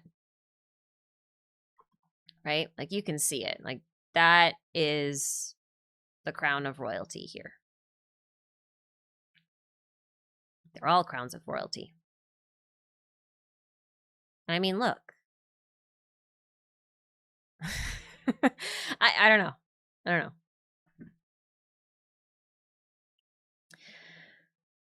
There's I mean, if you count the pieces, you can kind of see what each piece was being played as, but I think that should also be left to there was a really good, I think, who made it? I forget. I saw it come out, I don't know if it came out yesterday or today. Was it Genshin Bane did one on the chessboard? I want to say it was Genshin Bane that did one. Hold on. Hey, it was right. Yeah, there you go. Yeah, they did the one of the Winter Nights Lazzo one, I think. Whale Milk also did one, but Genshin Bane has recently done another one. Yeah, it was a couple days ago. Okay, it wasn't even yesterday, it was the day before yesterday. Leave me alone. I think this is worth looking at, personally. If you're interested in the chess match and whatnot, to kind of, like, dissect it a bit. But I do think, like, even if the pieces are being used as, like, proxy pieces, I do think that they are still all supposed to be kings. Because the pattern is now very consistent that all of these have the royal crowns of the nation that they belong to. And I think if they're the remains of the third descender, then that makes sense to me. Because they would be a sovereign. They would be a king by proxy. And, like, if the theory that you need a Gnosis to sort of sit on a dragon throne in order to sort of, like, act as a proxy of authority for a king that sits on that throne, then I think that also makes sense that they would all have kingly crowns. So.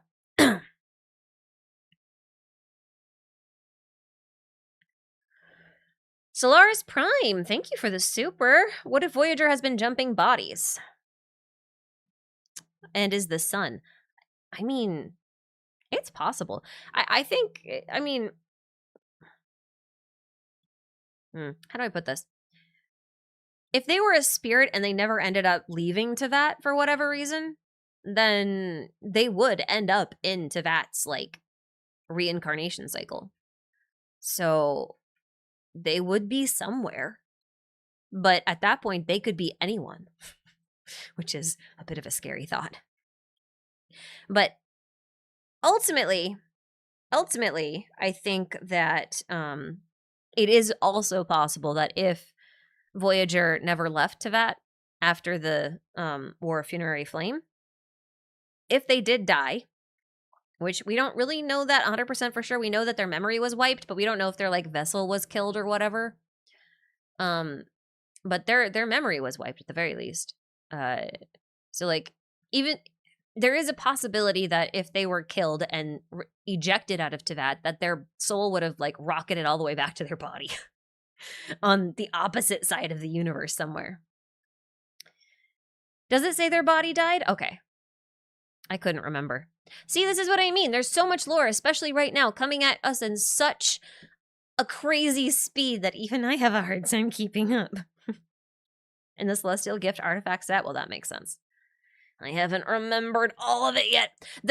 Okay, to that credit, it is very possible that if you accept the theory that Voyager is the second Descender, if they got memory wiped, died, and entered the reincarnation cycle, then it is also possible that they are the third Descender, reincarnated. That is a possibility. Just for the record. It is also possible, though, that they are not the second Descender, and that Nibelung is the second Descender, but after reincarnating, they became the third Descender, or even they became the third Descender anyway, because the numbering system is arbitrary. For all we know, it's just the order in which they arrived into that, in theory, but Nibelung being the second one already kind of breaks that, because you have to establish PO as the first. And I don't know. It's subtly implied that they didn't lose their memories. I don't remember that one. Wait, who is Voyager? Am I late to the lore discussion? Voyager is Nibelung's buddy from across the universe. She's a chronicler of memories in lost civilizations, and she said, "Hi, Nibelung, your planet's gonna get destroyed. You should probably look into that." And he was like, "What?" And then she left. And then she was like, I should check in on him. And then she came back, and then she was like, oh shit, someone took his home. Someone broke into his house and like started throwing this massive party. And then she went in and found one of his trapped, like this trapped angel, and was like, hey girly, what's up? And the girlie was like, oh my god, I love you. And then they started a rebellion, and then Nibelung came home and said, who the fuck is in my house? And then threw a fit, and then the police came, and no one knows what happens after that.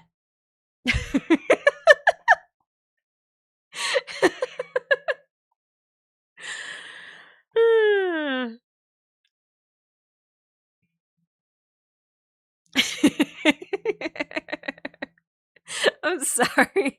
I didn't mean to kind of take it in that direction. I mean, that's the gist of what happened, though.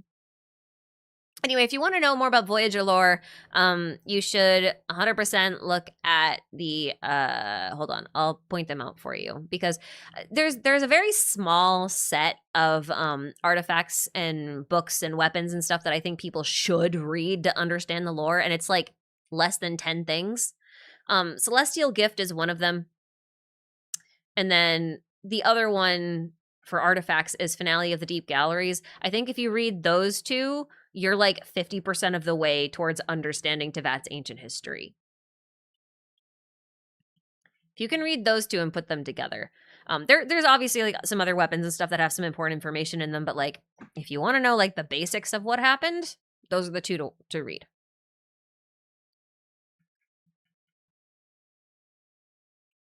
Anyway. I always forget their names, the names of the artifact set. I just remember them as Skirk's set and Nicole's set. Why are both sides kings off the chessboard?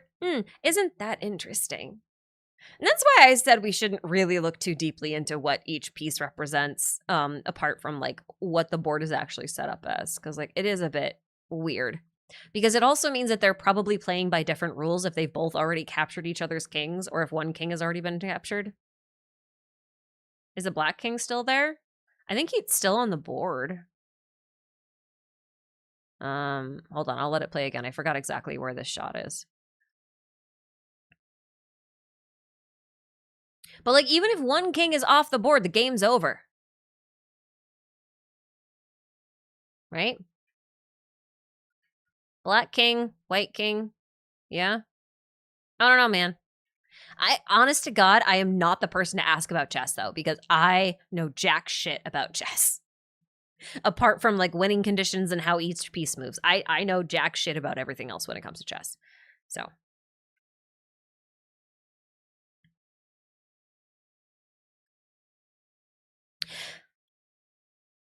Didn't Piero say something like checkmate is not where the game ends? That's kind of why I said they might be playing by different rules. Like, I actually haven't looked into the analysis of what this chess match is supposed to be or like how it went down. I do know it's a reference to a fairly famous one. That's all I remember, but it looks like the Tsaritsa here knocked over a pawn. I can pick up that much. But that means like the king was captured multiple moves ago, and it's the Tsaritsa's king because she's playing white, I believe. Yeah, she would have to be playing white because she knocked off a black. So, like, that just means that after checkmate, they keep playing, potentially until there are no pieces left. Which means we don't actually know how this game ends. Oh, maintenance is over? That's my time to go. White king is a belly eat tsar? That's possible. That's actually very possible. They could be doing that right now.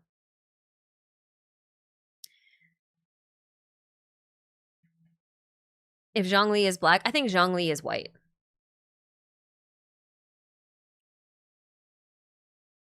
I think Zhongli is on the white team.